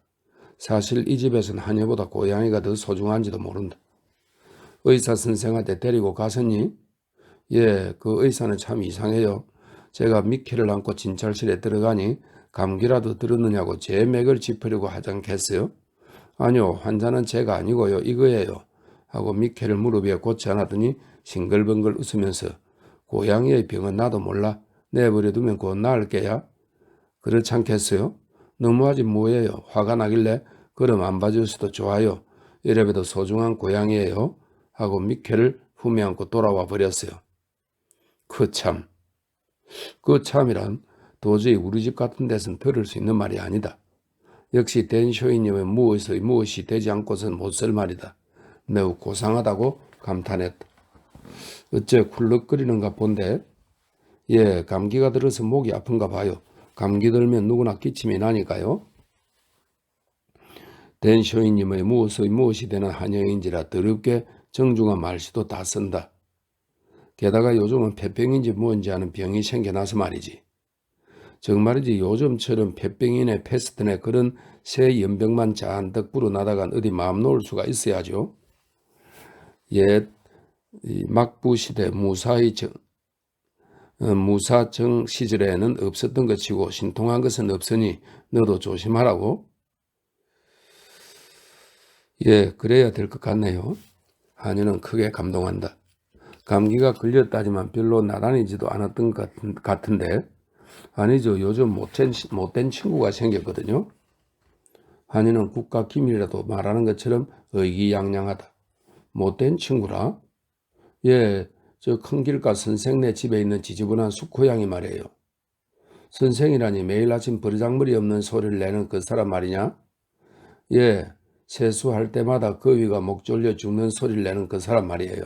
거위가 목 졸려 죽는 소리라니 근사한 표현이다. 우리 집 주인은 매일 아침 욕실에서 양치질을 할 때 이쑤시개로 목구멍을 쿡쿡 찔러 이상한 소리를 마구 지르는 버릇이 있다. 기분이 나쁠 때면 더더욱 아각된다. 기분 좋을 땐 기운이 뻗쳐 한층 더 아각된다. 결국 기분이 좋을 때나 나쁠 때나 쉼없이 기세 좋게 아각거린다. 안주인의 말에 의하면 여기로 이사 오기 전까지는 이런 버릇은 없었는데 어느 날 문득 시작하더니 오늘까지 한 번도 그만둔 적이 없다고 한다. 왜 저런 짓을 끈질기게 계속하는지 우리들 고양이로선 도저히 상상도 할 수 없다. 그것은 그렇다 하더라도 지저분한 고양이라니 퍽도 혹평이로구나 하고 귀를 세워 더 듣기로 한다. 그런 소리를 질러 무슨 푸닥거리가 된담? 명치유신 전에는 주개인이나 조리돌이, 주개인은 무사집 하인의 우두머리를 말하고 조리돌이, 무사히 신발 심부름을 하는 남자 하인입니다. 주개인이나 조리돌이까지도 응분의 예법은 알았지. 지쳐있는 양반들 마을에선 저렇게 세수하는 자는 한 사람도 없었단다. 그렇겠죠. 그럼요. 한이는 덮어놓고 감탄하고 덮어놓고 감탄사를 사용한다. 그런 주인을 가진 고양이니까 뭐 도둑고양이일 수밖에. 이번에 오거든 좀 때려주라고. 때려주고 말고요. 우리 미케가 병난 것도 그놈 탓인 게 분명해요. 반드시 안갚음을 해주고 말 거예요. 난데없이 죄를 다 뒤집어섰다. 이래가지고서야 어디 접근할 수 있으랴 싶어 미케 고원은 끝내 만나지 못하고 돌아왔다. 돌아와 보니 주인은 서재 안에서 무엇인가 읊조리며 끙끙대며 붓을 잡고 있다.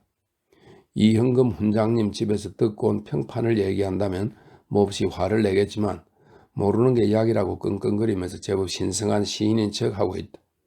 그런판에 당분간 분주해서 못 가겠다고 일부러 연하장을 내 메이테이 군이 표현이 찾아온다. 무슨 신체시라도 짓고 있나? 재미난 것이 있으면 보여주게나. 제법 잘된 문장 같아서 지금 번역해 보리는 참일세 하고 주인은 무거운 듯이 입을 연다. 문장? 누구의 문장인데? 누구 건지 모르겠네. 무명시인가? 무명시의 작품에도 꽤 좋은 게 있으니 그 무시할 수 없지. 도대체 어디에 있었지? 제2독본 하고 주인은 태연스럽게 대답한다. 제2독본? 제2독본이 어쨌단 말이지? 내가 번역하는 명문이 제2독본에 있단 말이지. 쓸데없는 소리 말라고. 공작 혓바닥 요리 원수를 요런 데서 갚자는 게지. 난 자네 같은 허풍선이하고 달라 하고 콧수염을 비틀어댄다. 제법 태연하다. 옛날 어떤 사람이 라이세안요는 일본의 역사가 겸 시인입니다. 라이세안요에게 선생님 요즘 잘된 명문은 없습니까? 하고 물었더니 산요는 어느 마부가 쓴 빛 독촉장을 보이면서 요즘 명문은 이거라고 했다는 얘기가 있으니 자네의 신미한도 의외로 확실할지도 몰라. 어디 좀 읽어보게나 내가 비평해 줄 테니. 하고 메이테이 선생은 신미한의 대가 같은 소리를 한다. 주인은 선성이 대등국사는 가마쿠라 시대 스님의 이름입니다. 대등국사의 유계를 읽을 때와 같은 소리로 읽기 시작한다. 인력, 뭔가 그 인력이란 제목일세. 묘한 제목이군. 난 무슨 의미인지 모르겠는걸. 인력이란 거인의 인력이란 이름의 거인이겠지. 좀 무리인 것 같지만 제목이니까 우선 묵인하기로 하지. 어서 본문을 읽으라고. 자네 목소리가 좋아서 꽤나 재미가 있네 그래요? 말 참견하면 안 돼. 하고 미리 다짐을 하고 다시 읽기 시작한다. 게이트는 창문으로 바깥을 바라본다. 아이들이 공을 던지며 놀고 있다. 그들은 공을 공중 높이 내던진다. 공은 위로 오른다. 얼마 후엔 떨어진다. 그들은 다시 공을 높이 내던진다. 2번, 3번 내던질 때마다 공은 떨어진다. 왜 떨어지는가? 왜 위로 오르지 않는지 게이트가 묻는다. 거인이 땅속에 살기 때문이지 하고 어머니는 대답한다. 그는 거인 인력이다. 그는 힘이 세다. 그는 만물을 자기 쪽으로 끌어당긴다. 그는 가옥을 땅 위로 끌어당긴다. 끌어당기지 않으면 날아가 버린다. 아이들도 날아가 버린다. 잎이 떨어지는 것을 보았겠지. 그것은 거인 인력이 부르는 것이다. 책을 떨어뜨리는 수가 있겠지. 거인 인력이 오라고 하기 때문이다. 공이 하늘로 오른다. 거인 인력이 부른다. 부르면 떨어진다. 그뿐이야. 근사하지. 이건 놀랐는데 엉뚱한 데서 도치맨보의 답례를 받았군. 답례도 아무것도 아닐세. 실제로 근사하니까 번역해 본 걸세. 자넨 그렇게 생각지 않는가? 하고 금세 안경 속을 들여다본다. 정말 놀라워. 자네한테 이런 기량이 있으리라곤. 참 이번만 한데 얻어맞아서 항복이야 항복. 하고 혼자서 납득하고 혼자서 찌꺼린다. 주인에겐 전혀 통하지 않는다. 뭐 자네를 항복시킬 생각은 없네. 다만 재미난 문장이다 싶어서 번역했을 뿐일세. 아니 정말 재미있어. 그래야만 진짜지. 대단하군. 질렸어. 그렇게 황송해 할 건 없어. 나도 요즘 수채화를 그만뒀으니 그 대신 문장이라도 지을까 해서 말이지. 천만에 원건 무차별, 흑백 평등의 수채화에 비길 바가 아니지. 감탄에 맞지 않네. 그렇게 칭찬해주니 나도 솔깃해지네. 주인은 어디까지나 착각하고 있다. 그러던 참에 강계석군이 일전에 실례했습니다 하면서 들어온다. 아, 먼저 실례했지. 지금 대단한 명문장을 듣고 있었네. 도치맨보의 망령을 물리친 곳에서. 하고 메이테이 선생은 영문 모를 소리를 내비친다. 예, 그렇습니까? 하고 강계석 역시 영문 모를 인사말을 한다. 주인만은 그닥 들뜬 기색도 없다. 일전에 자네 소개로 오치도후란 사람이 찾아왔었어. 아, 왔었습니까? 그 오치고치라는 작가는 지극히 정직한 사람입니다만 좀 남다른 데가 있어서 혹 폐가 되지 않을까 싶었지만 꼭 좀 소개시켜 달라고 하길래 별로 폐가 될 것도 없지만 여기 와서도 자기 이름에 대해 뭐라고 설명하지 않았습니까? 아니, 그런 얘기는 없었던 것 같아. 그렇습니까? 어딜 가든 처음 만나는 사람한테는 자기 이름을 강론하는 게 버릇이죠. 강론이라니 어떤 강론을 한단 말인가? 무슨 일 좀 있었으면 하고 고대하던 메이테이 군이 참견을 한다. 그 고치라는 걸 도후라고 음으로 읽을까봐 음독하면 도후가 된다고 되어 있네요. 매우 신경을 쓴답니다. 아니 어째서? 메이테이 선생은 금빛 호피 담배 쌈지에서 담배를 끄집어냈다. 저 이름은 오치도우가 아닙니다. 오치고치입니다. 하고 반드시 정정합니다. 그 묘하군. 하고 메이테이 선생은 구모의 담배 연기를 뱃속까지 깊이 들어마신다. 그것이 전적으로 문학열에서 나온 것이랍니다. 고치를 읽으면 오치고치 합쳐서 원건 이라는 성어가 되죠. 게다가 그 성명인 오치고치가 운을 맞췄다는 게 자랑입니다. 이랍니다.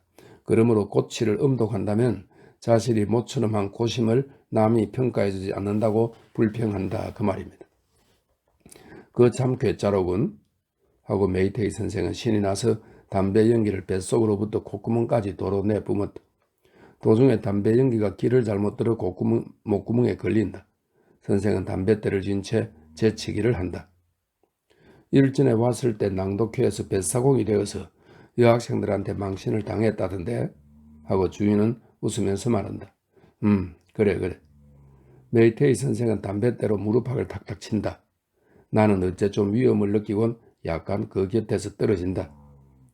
그 낭독회 말일세? 저번에 도치맨보를 대접했을 땐데 말이지. 그 얘기가 나왔어. 아무튼 제2회엔 저명한 문사를 초대해서 대회를 열 생각이니 선생님께서도 부디 임석하시기를 바란다지 뭔가.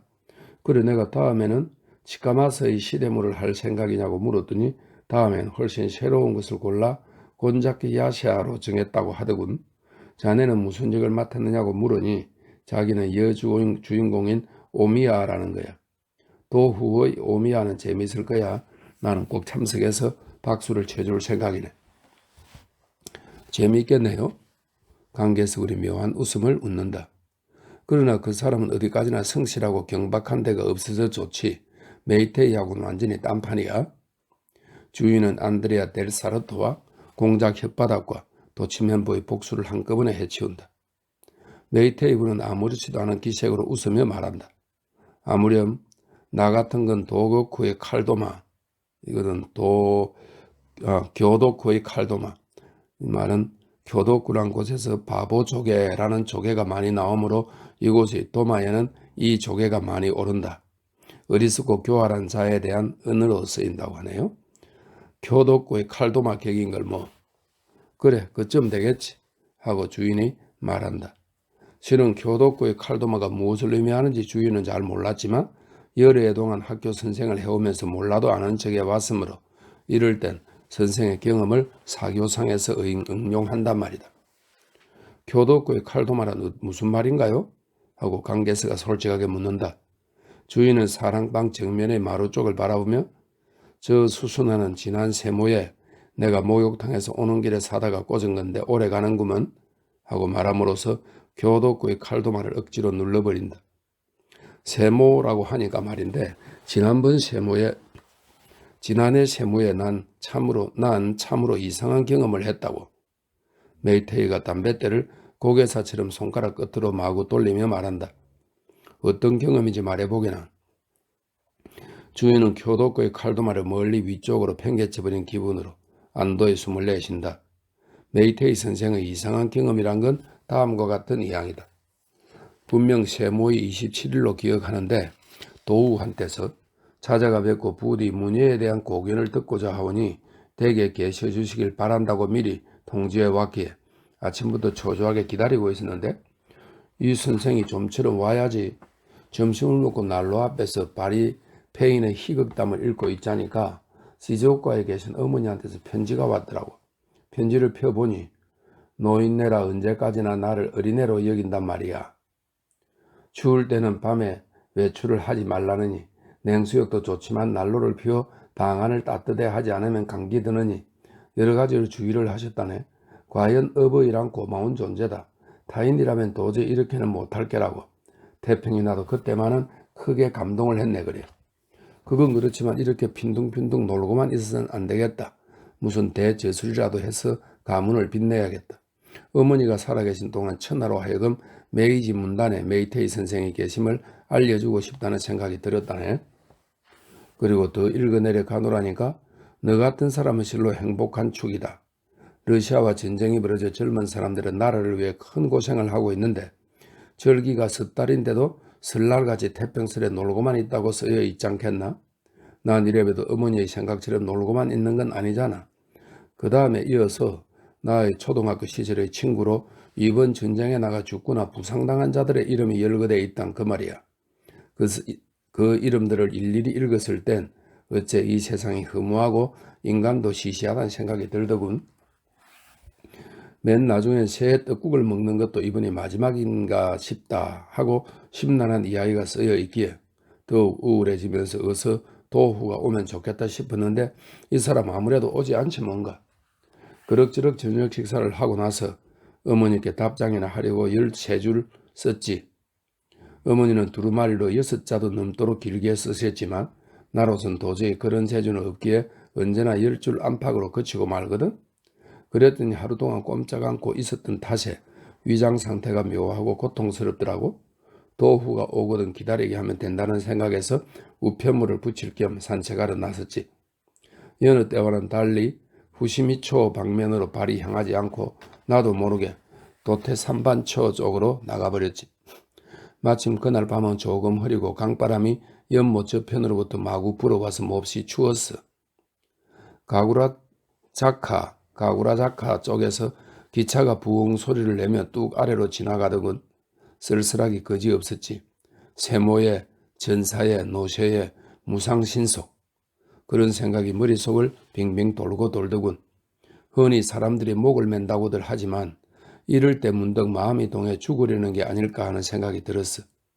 훌쩍 고개를 들어 뚜기를 보니 어느 틈엔가 예의 그 소나무 바로 밑에 와 있지 않겠나?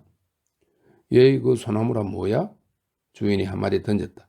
목매는 소나무 말일세 하고 메이테이는 목을 움츠린다. 목매는 소나무는 고노다이에 있잖아요. 강개서가 파문을 확산시켜야 한다.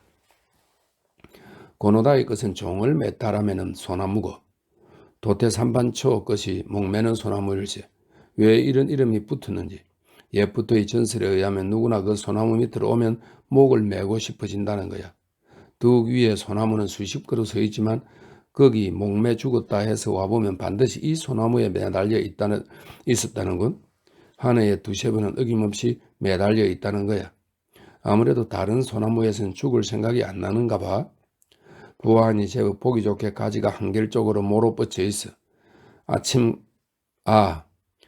가지 뻗은 폼이 좋군. 그냥 저대로 버려두는 건 아깝구나. 어떻게 좀 거기다가 인간을 매달아 보고 싶군. 누가 오지 않나 하고 주위를 둘러보아도 재수없게 아무도 오지 않는다. 별 수 없지. 내가 매달릴까 보다. 아니지. 내가 매달렸다가 목숨이 달아난다. 위험하니 그만두자. 옛날 그리스 사람들은 연회석상에서 목매는 신용을 하며 영을 돋구었다는 이야기가 있어. 한 사람이 대 위에 올라가 높은 구멍으로 목을 들이미는 순간 다른 사람이 대를 걷어찬다. 목을 들이민 당사자는 대가 뒹구는 동시에 높은 구멍을 풀고 뛰어내렸다는 거예요.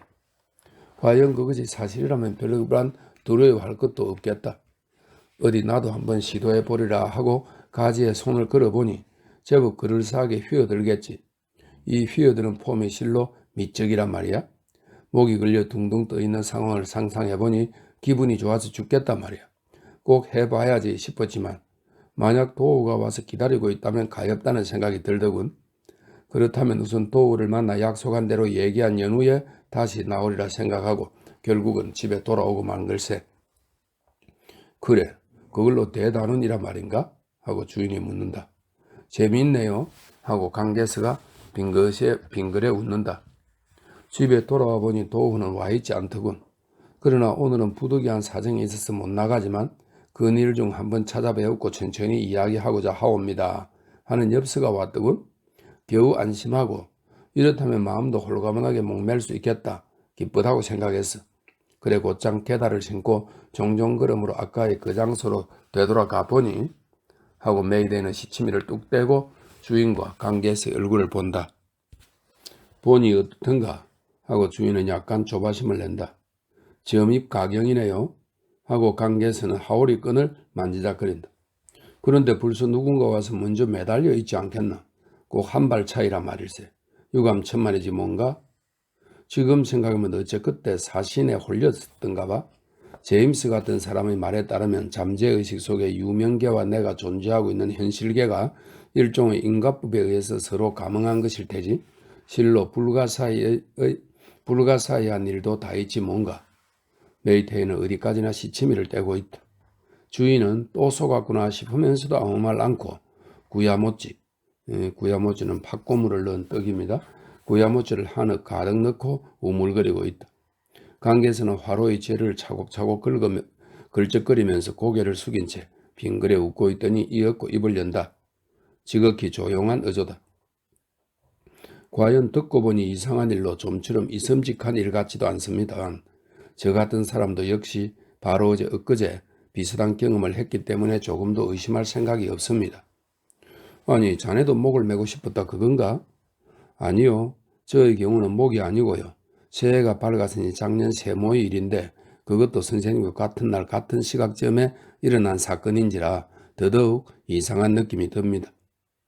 이거 재미있겠군 하고 메이테이도 구야모찌를 한 입 가득 입에 문다. 그날은 모코지마에 있는 친지의 집에서 막년회를 기만 합주회가 있었어요. 저도 거기에 바이올린을 갖고 참석했지요. 15~16명의 영양들과 영부인들이 모인 상당히 성대한 모임이라 근래의 쾌사로 생각될 만큼 만사가 정연하더군요. 만찬도 마치고 합주도 끝나고 잡담이 시작되고 시각이 퍽 늦었으므로 하직 인사를 하고 귀가하려는데 모 박사의 부인이 제 옆으로 오더니 댁은 땡땡코 양이 병환 중이란 걸 알고 계신가요? 하고 작은 소리로 물어오는 게 아니겠습니까? 실은 그 2~3일 전에 만났을 적엔 평소와 다름없이 건강해 보였으므로 저도 놀라 자세히 상황을 물었더니 제가 만난 그날 밤부터 갑자기 발열해서 끊임없이 헛소리를 한다는데 그뿐이라면 다행이지만 그 헛소리 속에 제 이름이 가끔 가다 나온다지 뭡니까? 주인은 물론이고 메이테이 선생도 그 보통이 넘는군 따위의 시시한 맞장구는 치지 않고 조용히 듣고 있다. 의사를 불러 진단을 받아보니 병명은 무엇인지 모르겠으나 어떻든 열이 심해서 뇌를 침범했으니 만약에 수면제가 생각대로 주유하지 못하면 위험하다는 진단이 나왔다지 뭡니까? 저는 그 말을 듣자마자 어쩐지 언짢은 느낌이 들었던 것입니다. 마치 꿈속에서 가위에 눌렸을 때와 같은 둔중한 느낌으로 주위 공기가 갑자기 고형체가 되어 사방으로부터 내 몸을 조여대는 것만 같았답니다. 돌아오는 길에도 그 일만 머릿속에 남아서 괴로워 견딜 수가 있어야 하지요. 그 이쁘고 쾌활하고 건강한 땡땡 고양이 글쎄. 잠깐 실례지만 기다려주게나?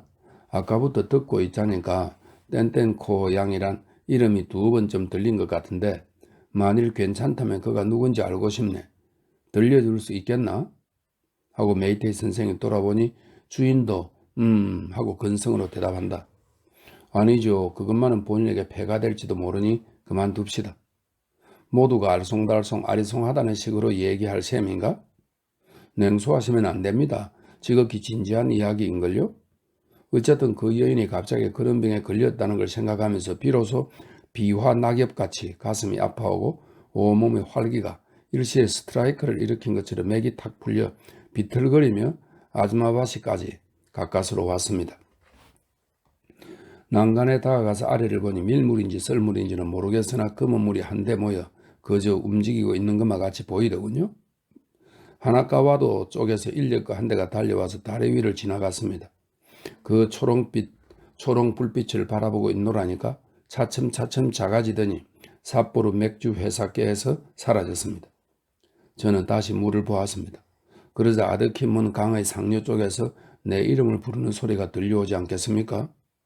아니, 이런 시간에 나를 부를 사람이 있을 리가 없는데 누굴까 하고 수면을 들여다보았으나 어두워서 아무것도 보이지 않았습니다. 공연한 착각이다.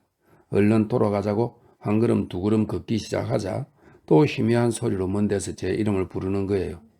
저는 다시 멈춰서서 귀를 세우고 들었습니다. 세 번째로 불렸을 땐 난간을 붙잡고 있으면서도 무릎팍이 덜덜 떨리지 않겠어요? 그 소리는 먼 곳이 아니면 강바닥에서 나오는 것 같았습니다.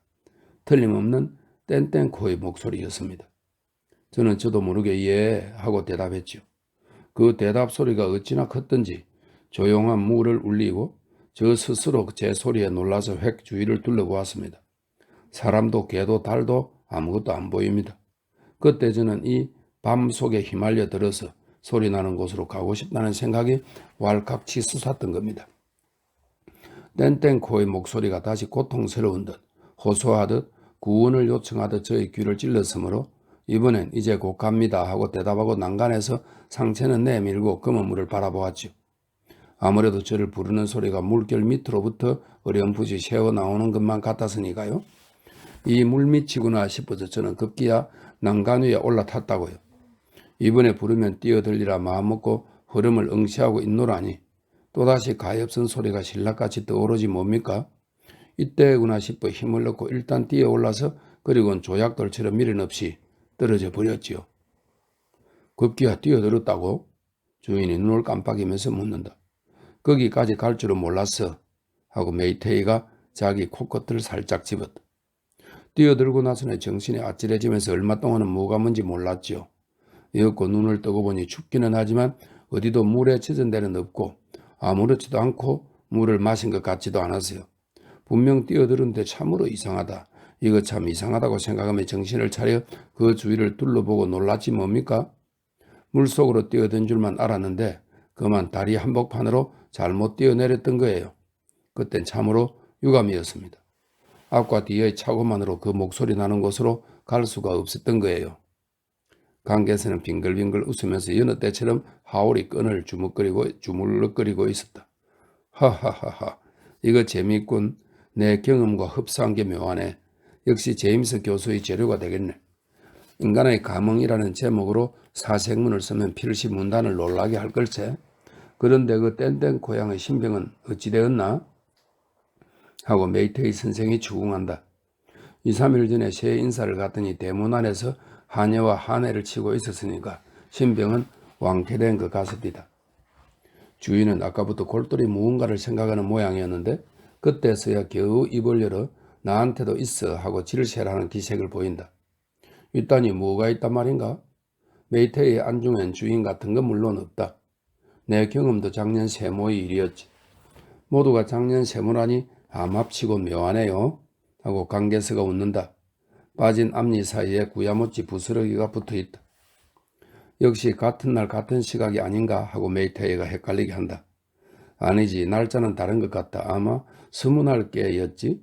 마누라가 세모 선물 세스다이쪼, 일본의 고전적 요코쿠의 대가입니다. 세스다이쪼를 구경시켜 달라고 하기에 못 데리고 갈 것도 없지만 오늘 이야기는 뭐냐고 물었더니 마누라가 신문을 보고 우나기다니, 요격구의 한 장면이라고 하네요. 우나기다니라고 하더군. 우나기다니는 싫다니까 오늘은 그만두자고 해서 그날은 그만두기로 했지. 다음 날이 되자 마누라가 또 신문을 가지고 와서 오늘은 호리카와니까 괜찮겠죠 하지 않겠어? 호리카와는 샤미셴 반주로 하는 거라 떠들썩할 뿐 볼만한 내용이 없으니 그만두자고 했더니 뾰로통해서 물러가더군. 그 다음 날이 되자 마누라가 말하기를 오늘은 산주상견도예요. 저는 꼭 세스다이조의 산주상견도를 듣고 싶어요. 당신은 산주상견도도 싫어할지 모르지만 저한테 구경시켜 주시는 거라면 함께 가주셔도 되잖아요? 하고 덤벼들지 않겠는가? 당신이 그렇게 가고 싶다면 가도 좋아. 그런데 대성황이라니 불쑥 갔대자 도저히 들어갈 것 같지 않단 말이야. 원래 그런 데로 가면 휴게실 같은 것이 있는데 그곳에 부탁해서 적당한 자리를 예약하는 게 순서거든. 순수는 밟지 않고 상식을 벗어난 일을 하는 것은 좋지 않다. 유감이지만 오늘은 그만두자고 했더니 마누라는 매서운 눈초리로 난 여자라서 그따위 까다로운 절차는 알지 못하지만 오하란의 어머니랑 스스키네 김이호는 제대로 순서를 밟지 않고서도 훌륭히 듣고 왔다니까 당신이 제 아무리 학교 선생이라 하더라도 그렇게 까다롭게 구경 안 해도 괜찮을 거예요. 당신은 해도 너무해요 하고 우는 소리를 내더라고. 그럼 헛수고가 되더라도 가보자. 저녁을 먹은 후 전차를 타고 가자고 항복했더니 간다면 4시까지 거기 도착해야 해요. 그렇게 꾸물대다간 안 된다고 하면서 갑자기 기세가 좋아지는 거야. 왜 4시까지 가야 하느냐고 물으니 그 시간까지는 가서 일찍 자리를 잡아야 한다고. 스즈키네 김이호한테서 들은 대로 얘기하는 걸세. 그럼 4시만 지나면 틀린 거지? 하고 다짐하니 그래요, 틀린 거죠. 하고 대답하더군. 그런데 이상하게도 그때부터 갑자기 오한이 나기 시작하지 뭐야? 부인께서 말씀입니까? 하고 강계서가 묻는다. 아니야, 마누란 싱싱하단 말이야. 내가 말일세. 어째 구멍 뚫린 풍선처럼 한꺼번에 위축되는 느낌이 들고 눈이 어질어질하면서 꼼짝할 수가 있어야지. 급병이군 그래. 하고 메이테이가 주석을 달았다. 아이고 이거 곤란하군.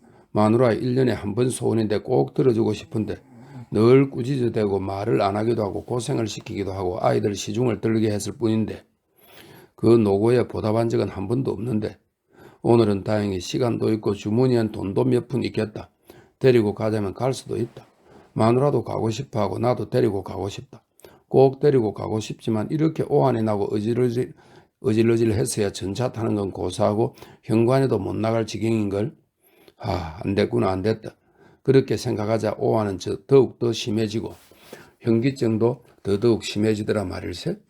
어디서 의사에게 보이고 약이라도 먹으면 4시까지 완치하겠지 하고 마누라와 의논해서 아마키 의사를 부르러 보냈더니 공교롭게도 그 지난밤이 당번이라 대학에서 안 돌아왔다는 거야.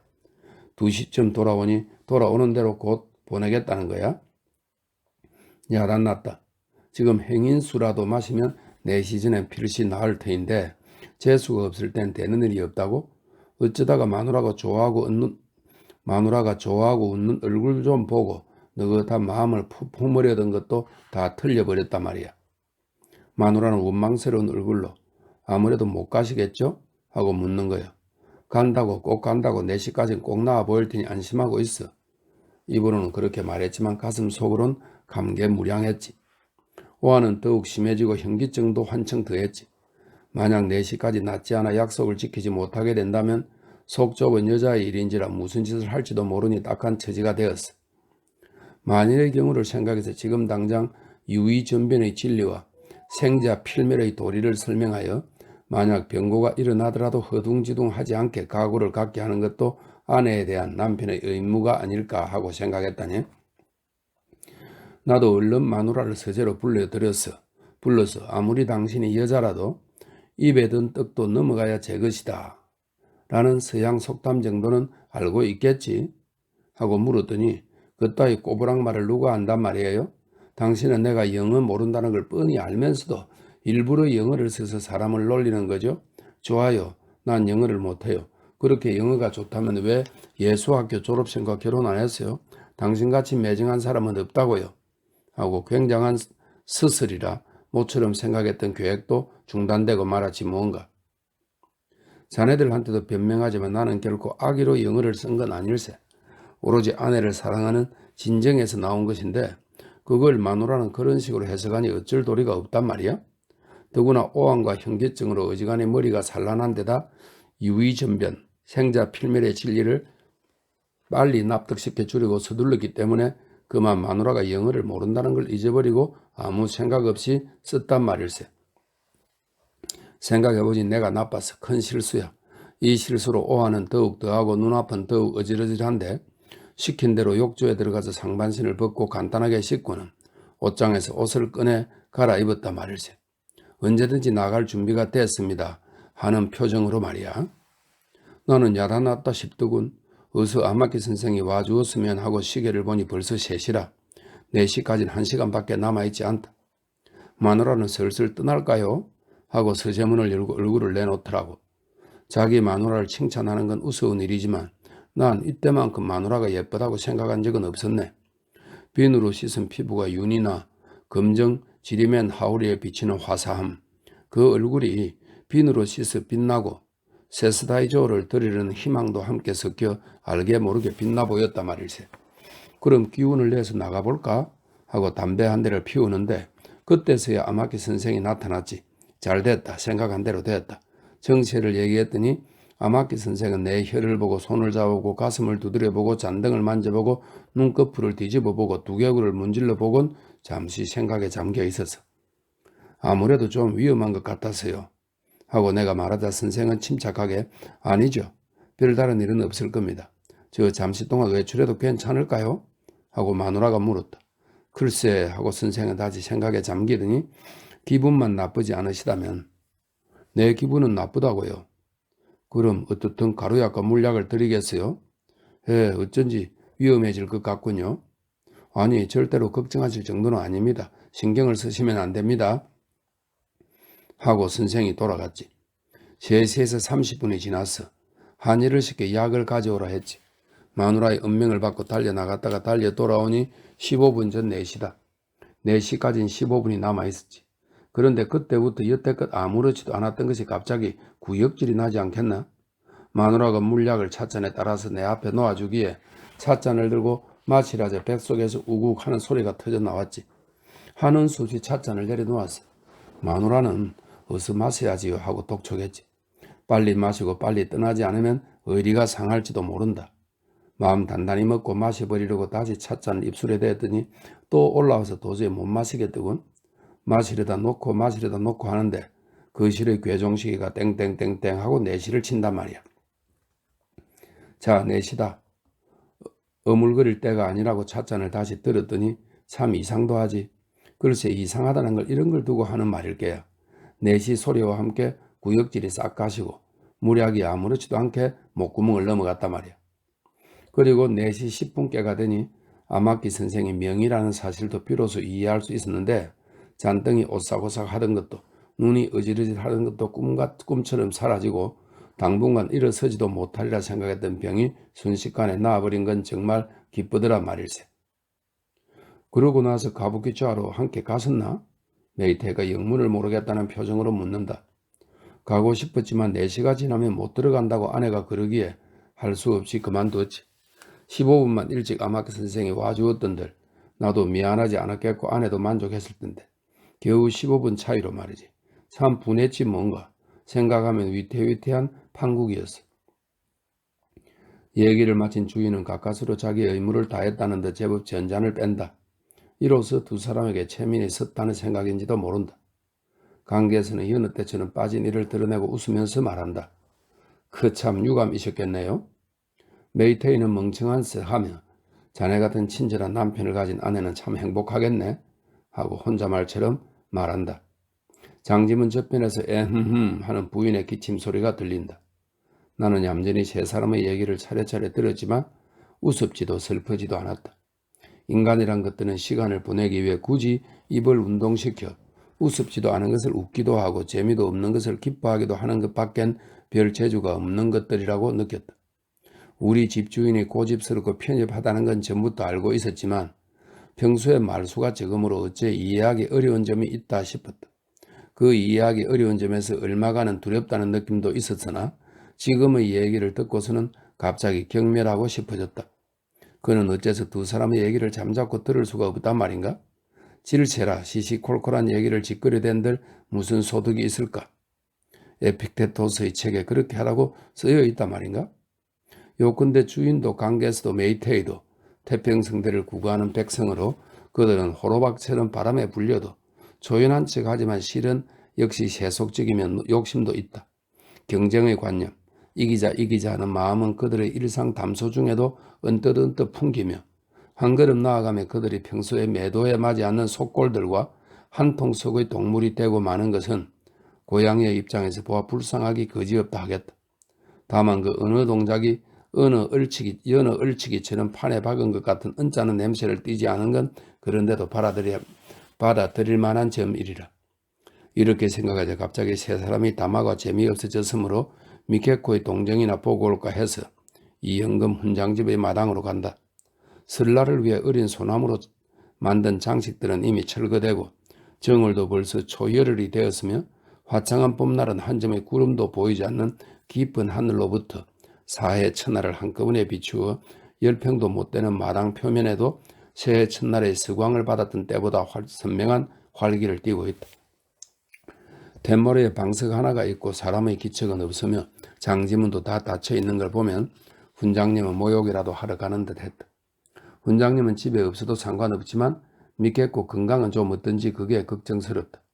조용하기만 하고 사람의 기척도 없으므로 흙 묻은 발 그대로 툇마루 위에 올라 방석 한복판에 털썩 들어눕고 보니 그 기분 좋기란 그만 꾸벅꾸벅하며 미케코 일도 잊어버리고 선잠을 자고 있자니까 갑자기 장지문 안에서 사람 말소리가 들리지 않겠는가.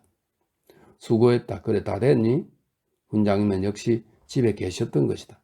예, 좀 늦었어요. 불구쯤에 갔더니만 마침 완성된 참이라면서요. 어디 좀 볼까? 아, 참 이쁘게 만들었구나. 이제 미케코도 성불할 거야. 금방은 벗겨지지 않겠지?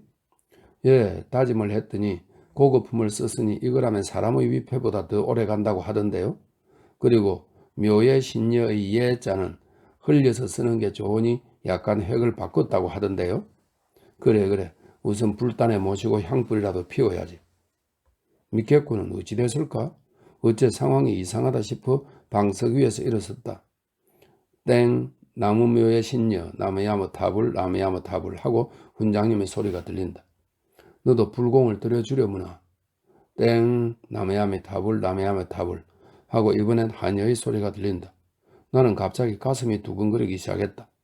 방석 위에 선 채 목조 고양이처럼 눈방울도 안 굴린다. 참말로 애석하게 됐어요. 처음엔 그저 감기나 들었나 했는데 아마키 선생이 약이라도 주었다면 좋았을 텐데 말이야. 도대체 저 아마키 선생이 나쁘다 그 말씀이에요. 너무 미케를 멸시했잖아요. 그렇게 남을 나쁘게 말하는 게 아니란다. 이것도 천수가 아니겠니? 미케코도 아마키 선생한테 진찰을 받았나 보다. 결국 한길가 선생 내지 고양이 그놈이 마구 유혹했기 때문이라고 난 생각해. 예, 그놈의 개새끼 아니 고양이 새끼가 미케의 원수예요. 변명이라도 좀 하고 싶었지만 이럴 땐 참아야 하느니 하고 침을 삼키고 듣기만 했다. 이야기는 가끔씩 끊어진다. 세상 사는 내 마음대로 되지 않는 법이지. 미케 같은 잘난 고양이는 요절을 하겠다. 못난 뜨돌이 고양이는 건강하고 장난치고 있겠다. 누가 아니랍니까요? 미케 같은 귀염둥이 고양이는 종치고 북치고 하면서 찾아다녀도 어디 두 사람이나 또 있으려고요? 두 마리라는 대신에 두 사람이라고 했다. 하녀의 생각으로는 고양이와 인간은 동일 종족인 모양이다. 그러고 보니 이 하녀의 얼굴은 우리들 고양이족과 매우 유사한 것 같다. 될 수 있었으면 미케 대신 저 학교 선생네 떠돌이가 죽었더라면 일이 제대로 되었을 걸 그랬네요. 일이 제대로 되었다간 좀 곤란하다. 죽는다는 건 어떤 건지 아직 경험한 적이 없으므로 가타부타 말할 수도 없지만 일전에 어찌나 추웠던지 재통에 틀어박혀 있었는데 하녀가 내가 있는 줄도 모르고 위에서 뚜껑을 덮은 일이 있었다. 그때의 괴로움이란 생각만 해도 무서울 정도였다. 시로군의 설명에 따르면 그 괴로움이 거기서 조금만 더 계속되면 죽게 된다고 한다. 믿겠고 대신 죽는다면 불평도 없겠지만 그 괴로움을 당하지 않고선 죽을 수가 없다면 누구를 위해서도 죽고 싶지는 않다. 그렇지만 고향이라도 스님이 독경해 주시고 또 계명을 지어 주셨으니 미래는 없을 거야. 그렇고 말고요. 참말로 행복한 사람, 아니 고향이었죠. 다만 욕심을 말하자면 그 스님의 독경은 너무 짧았던 것 같아요. 그래, 너무 짧은 것 같길래 대단히 빠르네요 하고 물었더니 개 케이지의 그 스님은 효력이 있을 만한 대목을 조금 읽었습니다. 뭐 고향이니까 그 정도 해도 충분히 극락세계로 갈 수 있답니다. 그러지 않겠니? 어머 그렇지만 그놈의 떠돌이 고양이 따위는 나는 이름은 없다고 자주자주 말해두는데도 그 한이는 떠돌이 하고 불러댄다. 신뢰도 요만부동한 놈, 아니 년이다. 죄가 깊은 놈이니 아무리 고마우신 독경이라도 성불할 염려는 없단 말씀이에요. 나는 그 뒤로도 떠돌이가 몇백 번이나 되풀이 되었는지 알지 못한다. 나는 네 끝날 줄 모르는 이야기를 중도에서 듣지 않기로 하고 방석에서 미끄러져 내려 텐마루로부터 뛰어내렸을 때 88,880가닥의 털을 한꺼번에 이렇게 세워 몸부림쳤다. 그 후 이현금 훈장님 댁 근처에는 간 적이 없다. 지금쯤은 훈장님 당신께서 겟 케이지 스님으로부터 짤막한 독경을 받고 있겠지. 요즘은 외출할 용기도 없다. 어쩐지 세상사가 뜨악하게만 느껴진다. 이 집 주인의 못지않은 나태한 고양이가 되었다. 주인이 서재에만 틀어박혀 있는 걸 남들이 실현했다고들 평하는 것도 무리는 아니라고 여기게끔 되었다. 주인은 아직도 잡아본 적이 없으므로 한때는 오상한 데서 추방놈마저 제기된 적이 있었으나 주인은 내가 보통 고양이가 아님을 잘 알고 있는 터라 나는 여전히 빈둥빈둥 이렇게 이 집에서 기숙하고 있다. 이 점에 대해서는 주인의 은혜에 깊이 감사함과 동시에 그 화란에 경복의 뜻을 표하기에 주저하지 않는 바이다. 오상이 나를 알아보지 못하고 푸대접하는 것은 별반 화나지도 않는다. 이제 곧 히다리 진고로, 이것은 근세 초기의 건축과 조각의 명인입니다. 히다리 진고로가 나와서 나의 초상을 누각의 대문 기둥에 세우고 일본의 스탕낭, 이 스탕낭은 근대 초기의 대공과 동량을 말함 이렇게 되어 있네. 일본의 스탕낭이 나의 얼굴을 캔버스 위에 그리게 된다면 그따위 장님 같은 놈들은 비로소 자신들의 무지를 창피해 하리라. 이렇게 이 편 인간이란 왜 이 모양으로 생겼을까를 모두 읽었습니다.